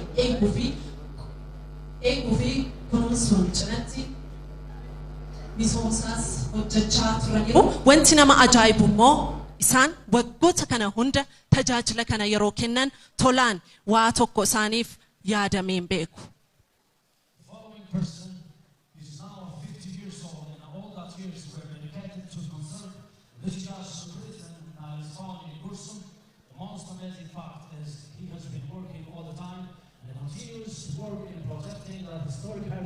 Without salary, only motivated by the love he has for historical heritage of the people. Mr. Zabir Mohammed. Zabir Mohammed.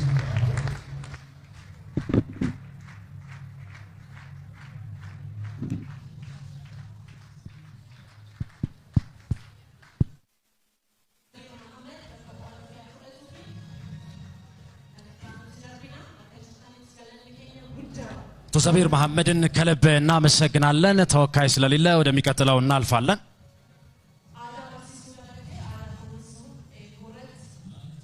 One.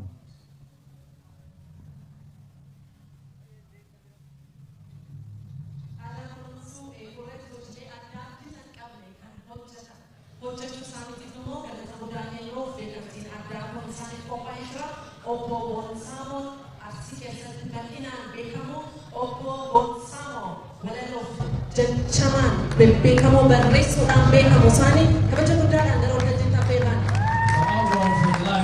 We're going to nominate is Bonsamo. He's well known in RC for his exceptional work in cultural heritage teaching and cultural conservation. He writes poems, famous saying, and he also has a deep knowledge of the meaning of cultural items. He preaches unity among the people, also mobilizes the society to work hard, improve and create. Mr. Bonsamo.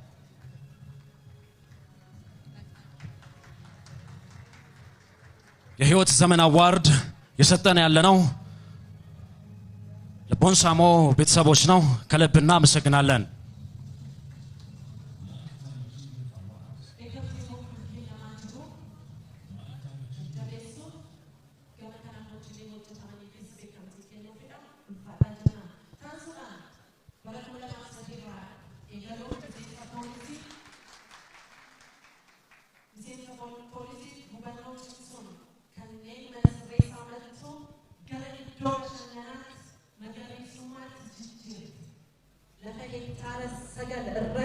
muduraalee kuduraalee adda addaa misoomsuudhaan haadhummaa dubartummaa cimina kan agarsiiste dubartii cimtuu hoggantuu cimtuu Commander Tananyee Walduu. The lifetime award we're going to give is starting from 2003 through awareness creation to members of police. She changed Metu prison into green and recreational environment. She changed 9 hectares land into a fruit farm, and that created many jobs and supports the local community. She organizes the plantation of trees on 6-hectare lands. She was the cause for creation of man-made lake that changed the areas to tourist spots. Commander Tananyee Walduu is the most respected, iconic person in the area for your achievements that are directly related to tourism. Commander Tananyee Walduu. Commander Tananyeen ega ashara nagarisa keesanit gutuma gututu bakabashana jijjiirudha mana hidhaa yookiin mana sirreessaa bakka bashannanaa fakkeessuudhaan hojii fakkeenyummaa qabu nama hojjetan kutattu naannoota biraa birattis hubannoo olaanaa nama uumanidha isaanii naannas gabaadhaatti heektaarota hedduu misoomsaa jiraanii ulfaadha. ኮማንደር ተናኘው ወልዱ የአረንጓዴ አሻራን በማስቀጠል በመቱ አካባቢ ትልቅ ስራን እየሰሩ ናቸው። እንግዲህ እሳቸውን ከልብ እናመሰግናለን። እባካችሁን በትልቅ አክብሮት አመስግኑልኝ። Hawaasa naannoo isaa biratti maqaamasoo abbaa fardaa jedhamuun beekama. Egaa fardoota diidaa, farda diidaa madaqsuudhaan, kunuunsuudhaan, eeguudhaan kan beekamu. Gaara Qunduddoo irratti fardeen diidaa jiraataniif kunuunsa gochuun kan beekamu Abdii Umar. He is known for local community with a nickname Adam Farda. He has changed a great achievement. He had a great attachment with conservation and the protection of wild horse on Kundudo Mountain. Please give a full of applause for Abdi Umar.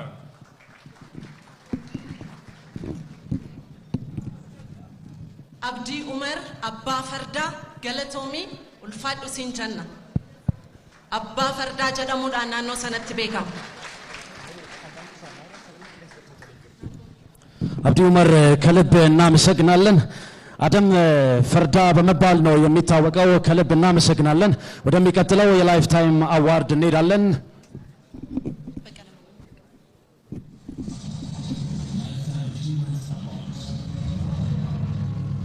hojii uumuudhaan wanti qorraa guddaa ta'uun akka danda'amu barasaatti dhaloota isaaniitiif kan dabarsan hojii hoteelaatiin hojii tuurizimiitiin kan beekaman Baqqala Mollaa Hotels በሆቴል ኢንዱስትሪው በመሳተፍ ከጥንት ጀምሮ የተለያዩ የሆቴል አገልግሎቶችን በመስጠት የሚታወቀው በተለያዩ ከተሞች የምናውቀው ሁላችንም ስሙን የምናውቀው በቀለ ሞላ ሆቴልስ ተወካይ ካለ እባካችሁን ወደ መድረክ መታችሁ ይህን አዋርድ እንድትቀበሉልን በቀለ ሞላ ሆቴልን ከልብ እናመሰግናለን። ወደሚቀጥለው እናልፋለን። ኦቦ ቀጀላ ጉዳ ገለቴፈና ገረቴሶ ሳኒት ኑፍ ሲመጣ ኡልፋዳ አዴለልሴና አስመኖፍ ቶርቶ ገረበዳሳ ሳታኑት ደርብን ክቡራቶ ቀጀላ መርዳሳ የኢፌዴሪ ባህልና ስፖርት ሚኒስተር ከልብ እናመሰግናለን። እባካችሁን በታላቅ አክብሮት አመስግኑልኝ። ወደሚቀጥለው አዋርድ እንሄዳለን።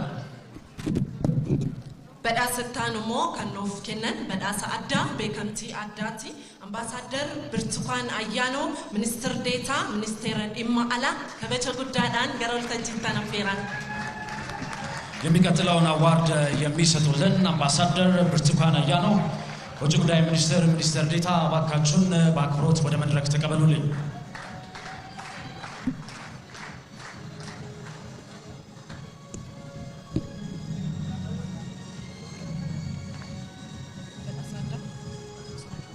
ኮሚሽኒን ቱሪዝሚ ኦሮሚያ ገመ ሁንዳ ነው ገይን ሁንዲ በከምቲ አካርገተና ከጀጀባተን barabaraan kan hojjetudha. Kanaaf hundumti keessan onnadhaati abbaa beekamtiif badhaasa seenaa ta'asiniin jenna.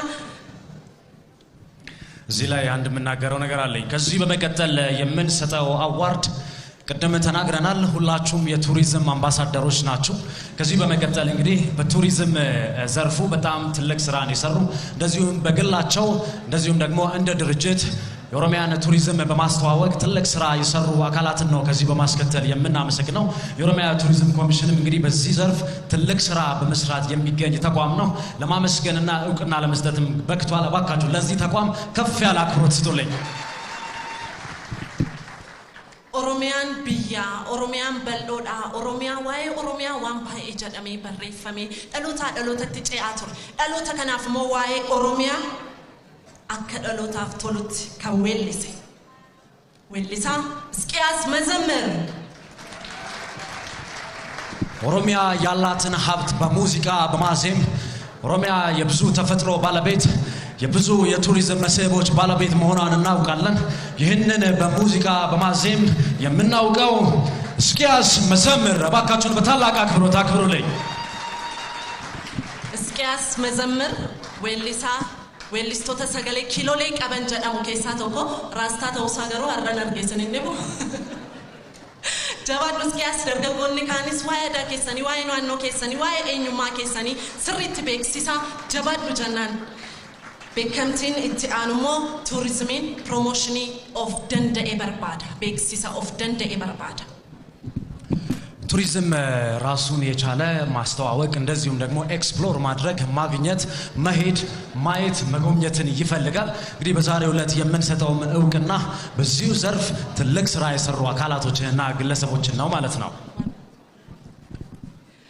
ገመ ሆጂት ቱሪዝሚ ቤክሲሱቲን አቀቦ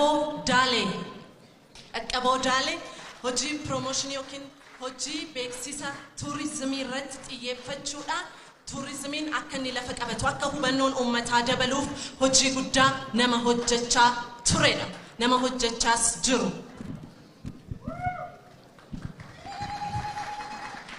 በቱሪዝም ዘርፉ ቱሪዝሙን በማስተዋወቅ ትልቅ ስራን በመስራት ላይ የሚገኙ ግለሰብ ናቸው። አቶ ደቀቦ ዳሌን ከልብ እናመሰግናለን። እባካችሁን በታላቅ አክብሮት አመስግኑልኝ። kan ittaanu immoo aadaa isuma qabatamaa ituu akkuma jirutti akkuma maatiif abaabileef akaakileerraa fudhannetti beeksisuudhaan kan hojii beeksisa tuurizimii yookiin aadaatiin kan badhaasnu Khadija Hussein የሚቀጥለው ተሸላሚያችን ደግሞ ቱሪዝሙን በማስተዋወቅ ሴቶች ትልቅ ስፍራ አላቸው። ለዚህም ደግሞ እኚህ እናት ማሳያ ናቸው። ወይዘሮ ከድጃ ሁሴን እባካችሁን አክብሩልኝ በታላቅ አክብሮት። ከድጃን ኡፈና አዳ ፋያ አዳ ቲፒካል ሰጀደሙን ኢብሰሙን ቤከምት ከድጃ ወልተች ከምረቱ አከስመት ታርጊቱን ሜከዶኑ ጀጀቤሳኒ haadha siinqee shees qabattee sochooti bakka deemtee hundumaarratti Khadija ammas jabaadhu dhalootaaf dabarsi qabeenya kee aadaa kee siin jenna ulfaadhu tansuudhaan egaa waa'ee isaa waan baay'ee jechuun waan danda'amu natti hin fakkaatu hundumtuu hin beeka waan ta'eef. የሚቀጥለው ተሸላሚያችን ብዙ ባንናገርም ብዙዎቻችሁ የምታውቁት ግለሰብ ነው።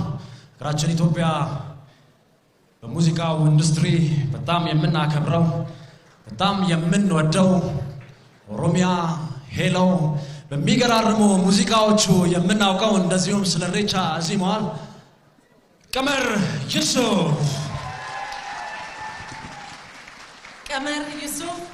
ዋይሳ ዋሄዱ ጀዳሜራ hojiin isaatu isa ibsa Qamar Yusuf hojii Oromiyaaf Oromoo beeksisuu irratti hojjeteef Komishiniin Tuurizimii Oromiyaa badhaasa addaa kennuufiif asitti affeeranii jira. Qamar Yusuf Oromiyaa hello akkasumas guyyaa irreechaan weellusaa dhiyeenya kana baay'ee gurra keessa galaa jirudha.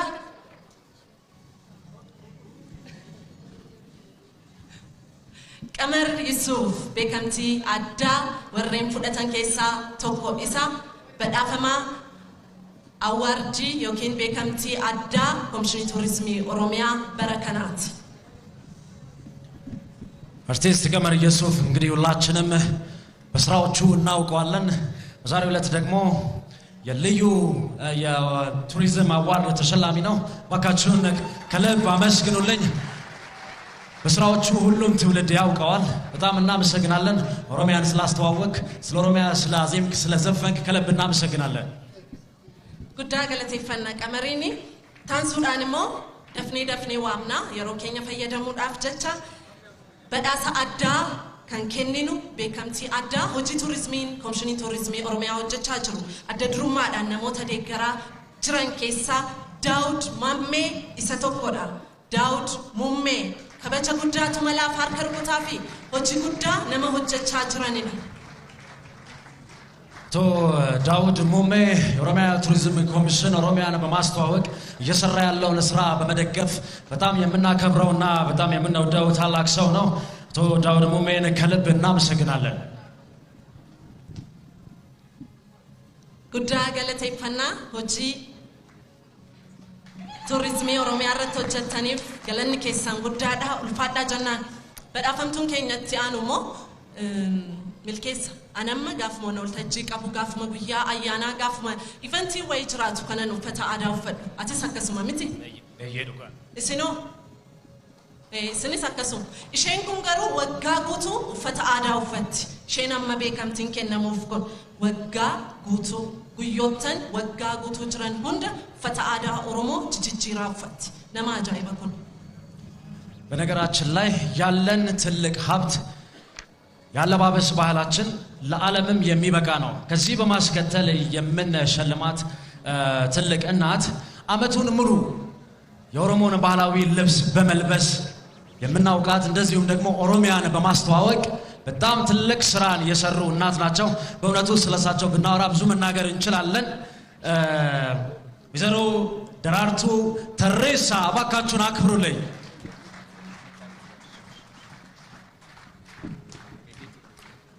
Daraartuu Tarreessaa qarree wayii fakkaatti ilaala akka isheen bareeddu ani obboleessa wayiin qaba sinna qadha yoo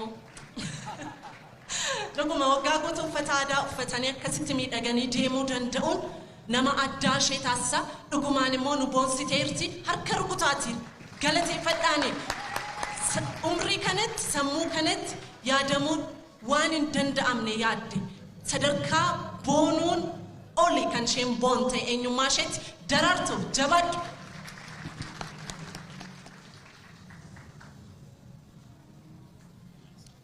dhaabbanni itti aanuun beekamtii kenninuuf sagantaa kanas ispoonsara ta'uudhaan deeggareera. dhaabbata imalaa fi daawwachiisaa damee turizimiiti. turizimii biyyattii keessatti beeksisuun akkasumas guddisuudhaan hojiilee hojjetaman hunda keessatti hojii guddaa kan hojjetee fi kan deeggaraa jirudha. Abbaa Jifaar Tour and Travel Agency ከዚህ በማስከተል የምንጠራው ድርጅት በሀገራችን ቱሪዝምን ሀብት በማስተዋወቅ ትልቅ ስራን በመስራት ላይ የሚገኝ ድርጅት ነው። ማስተዋወቅ ብቻም ሳይሆን ደግሞ የተለያዩ ማህበራዊ ኃላፊነቱን በመወጣት ለየት የሚያደርገው ይህንን ድርጅት ይህ ነው። ትምህርት ተማሪዎችን በመደገፍ እንደዚሁም ደግሞ እርዳታ በሚያስፈልግበት ቦታ ሁሉ በመገኘት ቀድሞ በመገኘት ማህበራዊ ኃላፊነቱን የሚወጣ ድርጅት ነው። እንደዚሁም ደግሞ ቱሪዝሙን ለዓለም አቀፍ በማስተዋወቅ ትልቅ ስራ እየሰራ ያለ ድርጅት ነው። አባ ጂፋር ቱር ኤንድ ትራቭልን ከልብ እናመሰግናለን። እባካችሁን በታላቅ አክብሮት አመስግኑልኝ። beekamtiin itti aanu beekamtii qabeenya uummataa hunda keenya kan ta'e dhaabbata guddaa Itoophiyaa addunyaatti beeksisaa jiru damee geejjibaati. kunis qilleensa addunyaarra balala'uudhaan eenyummaa Itoophiyaa kan agarsiise olaantummaa biyya keenyaa kan agarsiise pan afrikaanizimiis kan leellisaa jiru Ethiopian Airlines ከዚህ በማስከተል የምንሸልመው የአፍሪካ ኩራት የሆነው በአፍሪካ አየር ላይ እንደዚሁ በዓለም አቀፍ ደረጃ በመብረር ታላቅነታችንን በማሳየት በሁለገብ አገልግሎት በመስጠት የምናውቀው እንደዚሁም የዚህ ፕሮግራም እንደዚህ በአማረ ሁኔታ እንድናደርግ ያገዙን አካል አንዱ ነው። የኢትዮጵያ አየር መንገድን ከልብ እናመሰግናለን። የቱሪዝሙን ሴክተርም በማስተዋወቅም ትልቅ ስራን በመስራት የሚገኝ ተቋም ነው። ዳበኒ ኢቲአኑዳን ቤከምቲ ከኒኑፍ ሞ ቀኤዱመ ኑቲ ኬሰ ጅሩ ሆቴል ጉዳ ሆቴል አባጭስቻ ሄዱ ቀቡ ኬሱሞታ ሄዱ ቦንሱን ሲመቹን ኬሱሜሱን ሰድርካ ድላ ዱኛት ሆቴል ቤከሙ ስካይላይት ሆቴል ሆኢሳት ያርከርኩታፊ ስካይላይት ሆቴል ጉዳ ገለቴፈን የዚሁ ትልቅ ድርጅት እህት ኩባንያ የሆነው እንደዚህ በአማረ ሁኔታ ይህንን አዳራሽ እንድንጠቀም ረድቶናል። ለዚሁም ደግሞ በኢትዮጵያ ሆቴል ታሪክ ብዙ የመኝታ ክፍሎችን ያለው ትልቅ ሆቴል ነው። ስካይላይት ሆቴልን ከልብ እናመሰግናለን። ፓርኪ ቢዮሌ ሰጋሬወን ባሌ የሮክ እሸኔፍ ዳወቹን ናኖቻ ገርጋርስ አደዳ ታሰኒ ጅሩ ገርጋርስ ኢሳን ታሰኒስ ሐዋስቻፍ ደገርሰ ኦላና ዮሚዩ ሂንደገተምኔ ተኤ ገልማኤ ጅራ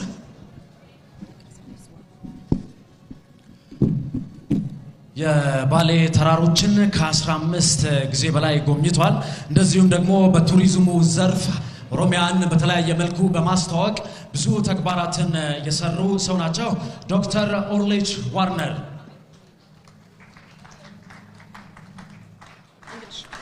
has been visited the Bale Mountain National Park more than 15 times and helped the region in many aspects regarding the tourism. Dr.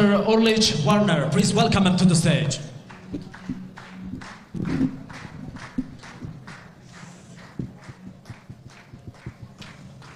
ኢሳን የሮክ ደሸኒ ኦሊቭ ከ15 ጊዜ በላይ የባሌ ተራሮች ብሔራዊ ፓርክን በመጎብኘት ለአካባቢውም ደግሞ የተለያዩ ድጋፎችን በማሰባሰብ ለህብረተሰቡ ድጋፍ ሲያደርጉ የነበሩ ታላቅ ሰው ናቸው። አሁንም የሆነ ነገር ይዘው ነው የመጡት።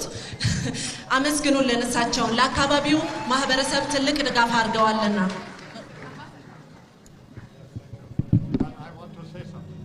Oh, I think I have to say something else. Of course. Yeah. Good evening, everybody. Assalamu alaikum. I am very honored to receive this special award, and I thank you very, very much. I have to say something personally, which comes from my heart. You have chosen the right person.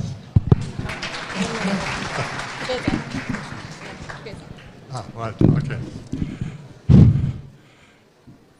Since 22 years, I come to your beautiful country. And I have been here maybe 25 times. The first time when I came here, I was invited by US Aid to investigate a camel disease. I'm a veterinarian living in Dubai. And I found the cause of the disease. And very interesting for me was we were in the Afar region, and everywhere there were these small guys with Kalashnikovs. I was a little bit afraid. But what was more important for me, when I opened the carcass of the camels above me, soaring hundreds of vultures. And around me were a lot of beautiful storks. So when I did the necropsy of these animals, I thought to myself, next year I come again. I like this country. So the following year I came alone and I stayed in your country for 5 weeks. I went by plane to Aksum, to Lalibela, to Hara, but most of the time I went by bus, and next to me there were beautiful ladies, mothers, feeding their youngsters. And between our legs were a chicken running around in the bus. So I went then from Addis to Moyale, and to Moyale I went through the border, and the border guy said, oh, you are the last day, your visa is finished today. Oh, I said, I didn't know that. So on the other side of the border, I met my Kenyan friend in a small plane, and he brought me home to his farm. Then I have 2 projects in your country. And can you hold this? Can I help?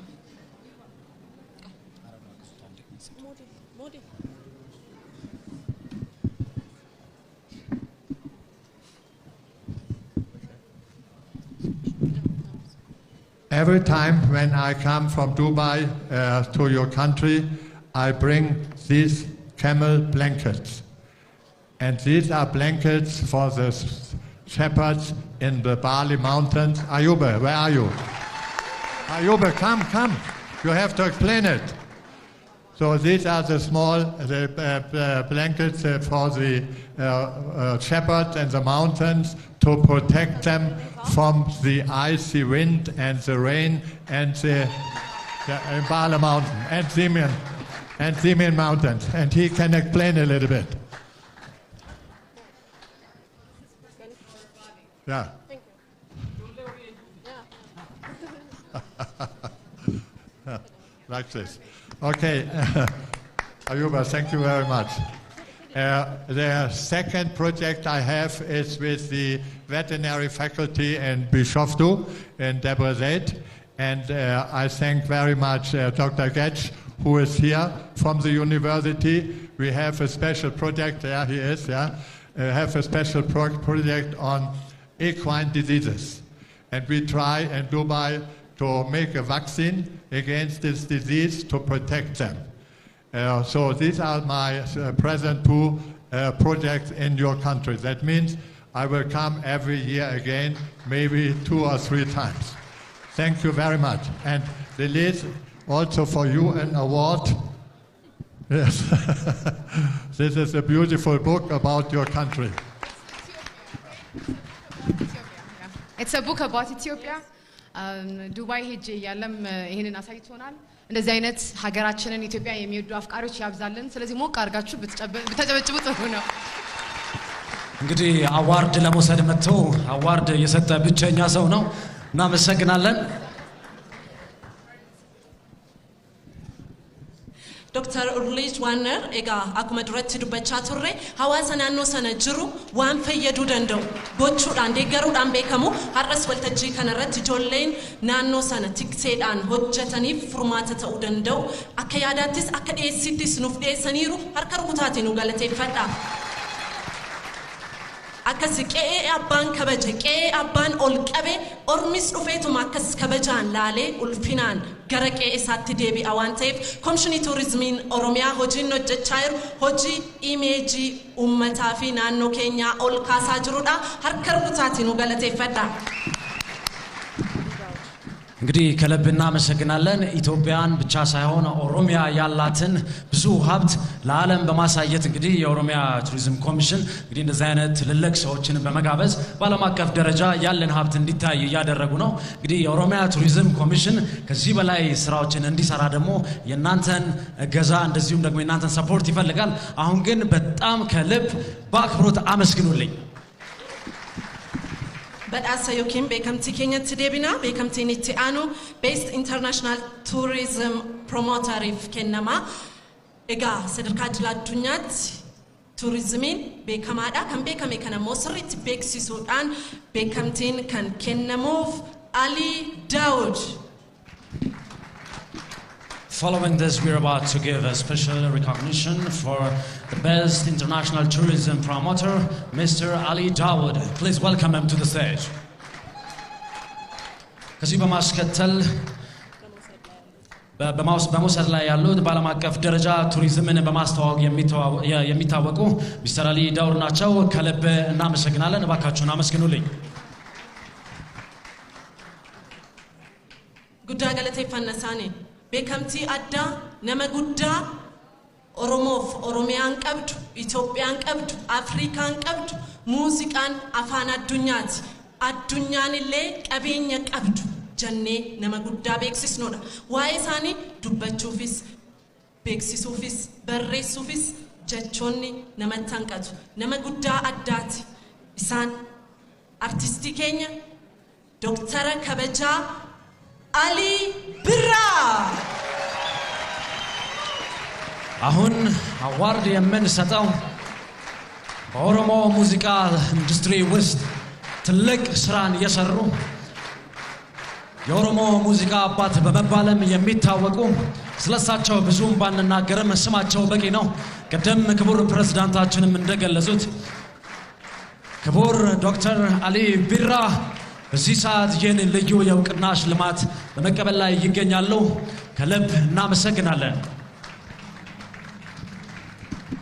አሊ ብራ ቀቤኛ ኦሮሞ ቀቤኛ ኦሮሚያ ቀቤኛ ኢትዮጵያ ቀቤኛ አዱኛ ነመ ሙዚቃ ሰደርካ ኢሳ ኦልካስ ሙዚቃን አፋን አዱኛ ታኡሼ ስሪት ነመ ቤክሲሴ ቤኩምሳን ነመ ሙዚቃ ሆጀት ቤከምቲ አዳ ኡልፊና አዳ ኡማፍ ኡመብንዩ ቤከምቲፍ ከበጀ ከኔ ፊትራ አተውቲ ኮሚሽኒ ቱሪዝሚን ኦሮሚያሞ በረከነት ቤከምቲ አዳ ወሬን ፍቀተን ኬሳ ቶኮ ዶክተር ከበጃ አርቲስት አሊ ብራ ጎዴ ፍለቴ ጅራ አሊ ብራ ኡምሪ ደርቱኑ ጅራዱ አሊ ረጅም ዕድሜና ጤናን እንመኛለን። እንግዲህ የኦሮሚያ ቱሪዝም ኮሚሽን የቱሪዝሙን ስራ በመደገፍ እንደዚሁም ደግሞ ትልቅ ስራን የሰሩትን አባቶችን እንደዚሁም ደግሞ አካላትን በማመስገን ይታወቃል።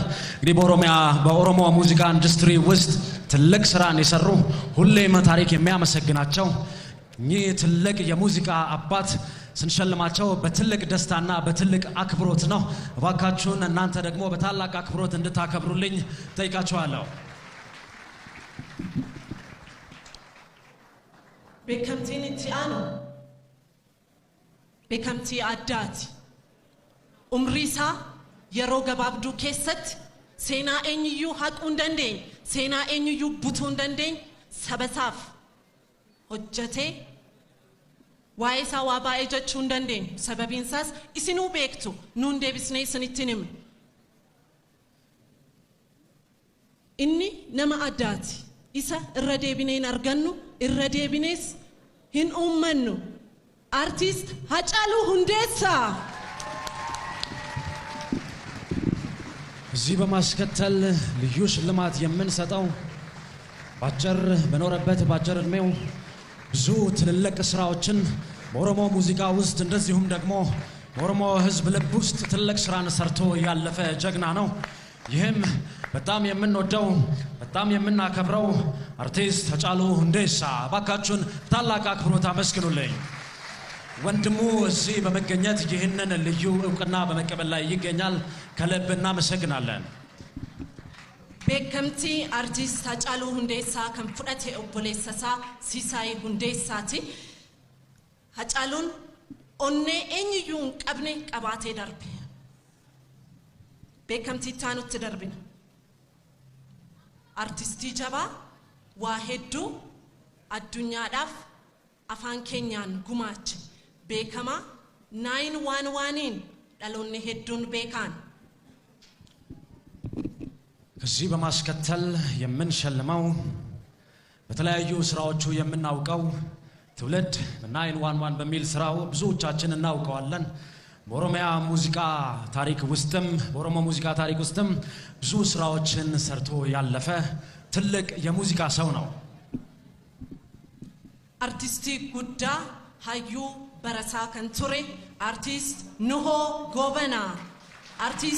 ጎበና ማቲንሳ ገረስትኑን ኡፍ ይህም ትልቅ ሰው አርቲስት ንሆ ጎበና ነው። ቤተሰቦቹ ወደዚህ በመምጣት ይህንን ልዩ እውቅና ይቀበሉልናል።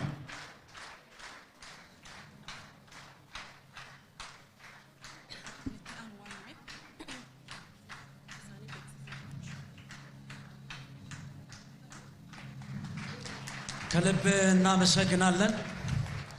የአርቲስት ንሆ ጎበና ቤተሰብ ከልብ እናመሰግናለን። ሁሌም በልባችን እያደነቅነው እያነገስነው እንኖራለን። አርቲስት ንሆ ጎበናን ከልብ እናመሰግናለን። እባካችሁን በታላቅ አክብሮት ይህንን ታላቅ ሰው አክብሩልኝ። ከልብ እናመሰግናለን። ከዚህ በማስከተል እንግዲህ በርቱልን በጣም ብዙ ሰው ስለምንሰጥ እባካችሁን እስቲ ስለሳቸው ክብር ስጡልኝ እስቲ ለክብርት አምባሳደራችን እንደዚሁም ደግሞ ለክብርት ኮሚሽነራችን ባህላችንን በማስተዋወቅ በጣም ትልቅ ስራ የሰሩ ሰው ናቸው በጣም የምናከብረው በጣም የምንወደው ዲያቆን ፍሬው ሴፉ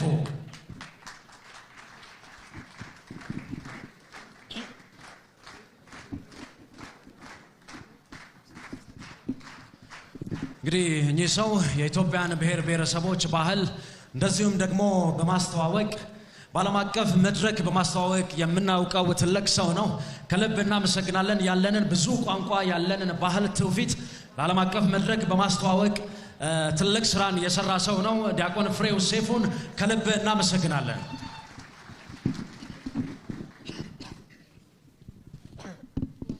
namni nuti amma galateeffanne aadaa sabaaf sablammoota biyya keenya waltajjii addunyaatti beeksisuudhaan akkasumas aadaa fi duudhaa sabni keenya qabu waltajjii idil addunyaatti beeksisuudhaan nama hojii guddaa hojjechaa turedha Diyaaqoon Fireew Seefuu irra deebi'uudhaan kabaja guddaatiin naa galateeffadha kana taasisuutiin kan nuti beeksisnu uffata aadaa nuti qabnu bifa ammayyaatiin akkasumas yeroo hundumaa guyyaa hojiittis bakka adda addaatti uffachuu akka dandeenyu gochuudhaan bifa ammayyaawaa ta'een diizaayin gochuun gama toora diijitaalaatiin gurguruu beeksisuutiin kan beeknu Red Fox Apparel bakka bu'aan yoo jiraate dhufee kennaa kana nuuf fudhataa hamilee guddaadhaan nu galateeffadha.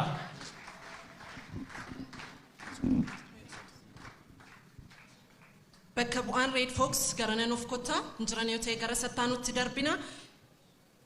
Kan itti aanumoo muluu ecology hojii loojiidhaan hojii fakkeenyummaa qabu warreen hojjetanidha muluu ecology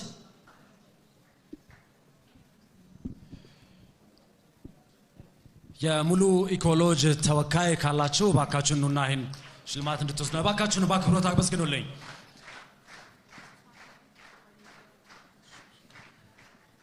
በሶስት አመት ታሪክ አካባቢያችንን በመለወጥ ውብና ማራኪ በማድረግ ወደ መዝናኛ ቦታዎችን በመቀየር ነው ሙሉ ኢኮሎጂ የሚታወቀው ባካችሁን ከልብ አመስግኑልኝ ሙሉ ኢኮሎጂ ኤጋ lafa hojiidhaaf kenname yeroo gabaabaa keessatti misoomsuudhaan miidhagsuudhaan loojii sirrii akka inni ta'uuf hojii waan hojjetaniif beekamtiin kun kennameeraaf beekamtiin itti aanu immoo hojii dippiloomaasii biyyaa hojjechuudhaan dippiloomaasiin turizimiidha mataa isaatiin jechuudha waa'ee biyyaa waa'ee eenyummaa biyyi keenya itti jirtu dhugaa ummata keenyaaf dhugaa biyya keenya addunyaatti beeksisuudhaan dandeettii afaaniif beekamtii qabu fayyadamuudhaan hojii hojjeteef beekamtii kennamudha kunis Mohammed Al Arusi ከዚህ በማስከተል እውቅና የምንሰጠው በዲጂታል ዲፕሎማሲ በቱሪዝሙም ዘርፍ ብቻም ሳይሆን የሀገራችንን ልዕልና በማስተዋወቅ የተለያዩ ቋንቋዎችን በመጠቀም ስፔሻሊ ታላቁ ህዳሴ ግድብ ወገቡን ይዞ በመሟገት በተላላቅ በዓለም አቀፍ መድረኮች ላይ የምናውቀው ሰው ነው መሐመድ አል አሩሲ ባካችሁን በታላቅ አክብሮት አመስግኑልኝ መሐመድ አል አሩሲ ቤት ውስጥ ከሌለ ከልብ አመስግነን ወደ ቀጣይ እናልፋለን beekamtiin itti aanus hojii maal fakkaata hojii beekamtiif qaban fayyadamuudhaan dandeettii qaban fayyadamuudhaan biyya ofii eenyummaa ofii addunyaatti haqa ofii dubbachuudhaan kan qabsaa'aa ture Musa Sheko Following this, we are giving a special recognition for his job in digital diplomacy for tourism. Mr. Musa Sheko, please welcome him to the stage with a warm applause.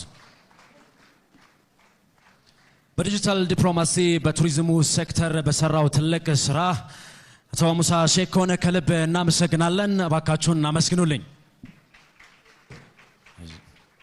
እናንተ ግን ደክሟቸዋል እዚህ ቆሞ ራሱ ሽልማት እየሰጡ አልደከማቸው ምን ሆናችሁ ነው ሞራል ስጧቸው እንጂ beekamtiin itti aanus hojii maal fakkaata musaanfaa hojjechuudhaan nama beekamu Nureddin Abda With the same category, the next special recognition is going for his work in digital diplomacy for tourism, Mr. Nureddin Abda. ኑረዲን እየመጣ ነው። በዲጂታል ዲፕሎማሲ በቱሪዝሙ ሴክተር በመስራት እንዲሁም ደግሞ ስፔሻሊ በአረብኛ ቋንቋ ቱሪዝማችን በዓለም አቀፍ መድረክ ላይ በማስተዋወቅ ብዙ ስራዎችን እየሰራ ግለሰብ ነው። ኑረዲን አብዳን ከልብ እናመሰግናለን።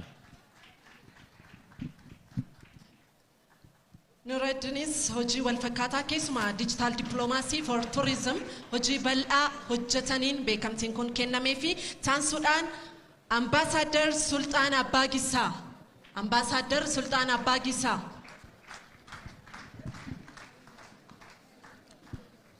In the same category, we're about to give a special recognition for his job in digital diplomacy for tourism. Ambassador Sultan Abbagissa. Please welcome him to the stage if he's in the house.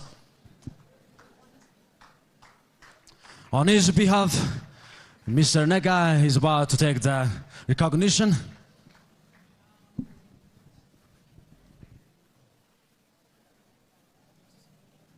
Tourism, gama finance tinis, gama dinagdee tinis, beeksisuurratti adda durummaadhaan kan eeramu baankii hojii gamtaa Oromiyaa. Banki hojii gamtaa Oromiyaa harka rukutaa malee baankii hojii gamtaa Oromiyaa baankii keenya. የቱሪዝሙን ዘርፍ በፋይናንስ በመደገፍ ብዙ ስራዎችን እየሰራ ባንክ ነው። የኦሮሚያ ህብረት ስራ ባንክ ከልብ አመስግኑልኝ። ምስጋናችሁ ግን ቀዘቀዘብኝ። እናመሰግናለን አቶ ሙሉነህ የኦሮሚያ ህብረት ስራ ባንክ ምክትል ፕሬዝዳንት ከልብ እናመሰግናለን። Baankii hojii gamtaa Oromiyaa guddaa galateeffannaa taansuudhaan immoo buna keenya sonatti ida'uudhaan akaa'uudhaan daakuudhaan gabaa addunyaadhaaf dhiyeessuudhaan beekamtii guddaa kan horachaa jiru Waanko Coffee buna Waanko በኦሮሚያ ቡና ገበሬዎች ማህበር የተመሰረተው ይህ ዋንኮ ኮፊ በጣም የምናውቀው እንደዚሁም ደግሞ በዓለም አቀፍ ደረጃ ቡናችንን በማስተዋወቅ ብዙ ስራዎችን በመስራት ላይ የሚገኝ ድርጅት ነው። ዋንኮ ኮፊን ከልብ እናመሰግናለን። ታንሱንሞ beekamtiin kan kennamu nyaata adda addaa gaarii ta'e akkatuma aadaatiin akkatuma dhandhama maatiitiin dhiyeessuudhaan kan beekamu Akko Coffee. በከተማችን የተለያዩ ጣዕም ያላቸውን ምግቦች በመስራት እንደዚሁም ደግሞ ያለመድናቸውን የሀገራችንን ምግቦችን በመስራት የሚታወቅ አኮ ኮፊ አመስግኑልን። kabajamtoota hordoftoota keenya irra deebi'uudhaan baga jala bultii ayyaana irreechaa bara 2015 isin ga'e jecha tamsaasni kallattii turizimii komishinii turizimii Oromiyaatiin bareedduu turizimii Oromiyaa filannoo marsaa lammaffaa fi akkasumas sirna beekamtii kennu kan hordofaatti jirtani. Egaa tamsaasni kallattii keenya kan itti fufee jidduutti immoo oduu daawwannee kan walitti deebinu ta'a. Oduudhaan booda deebisnee tamsaasni kallattii keenya kan itti fufu ta'uu isin beeksisaa akka hordoftan.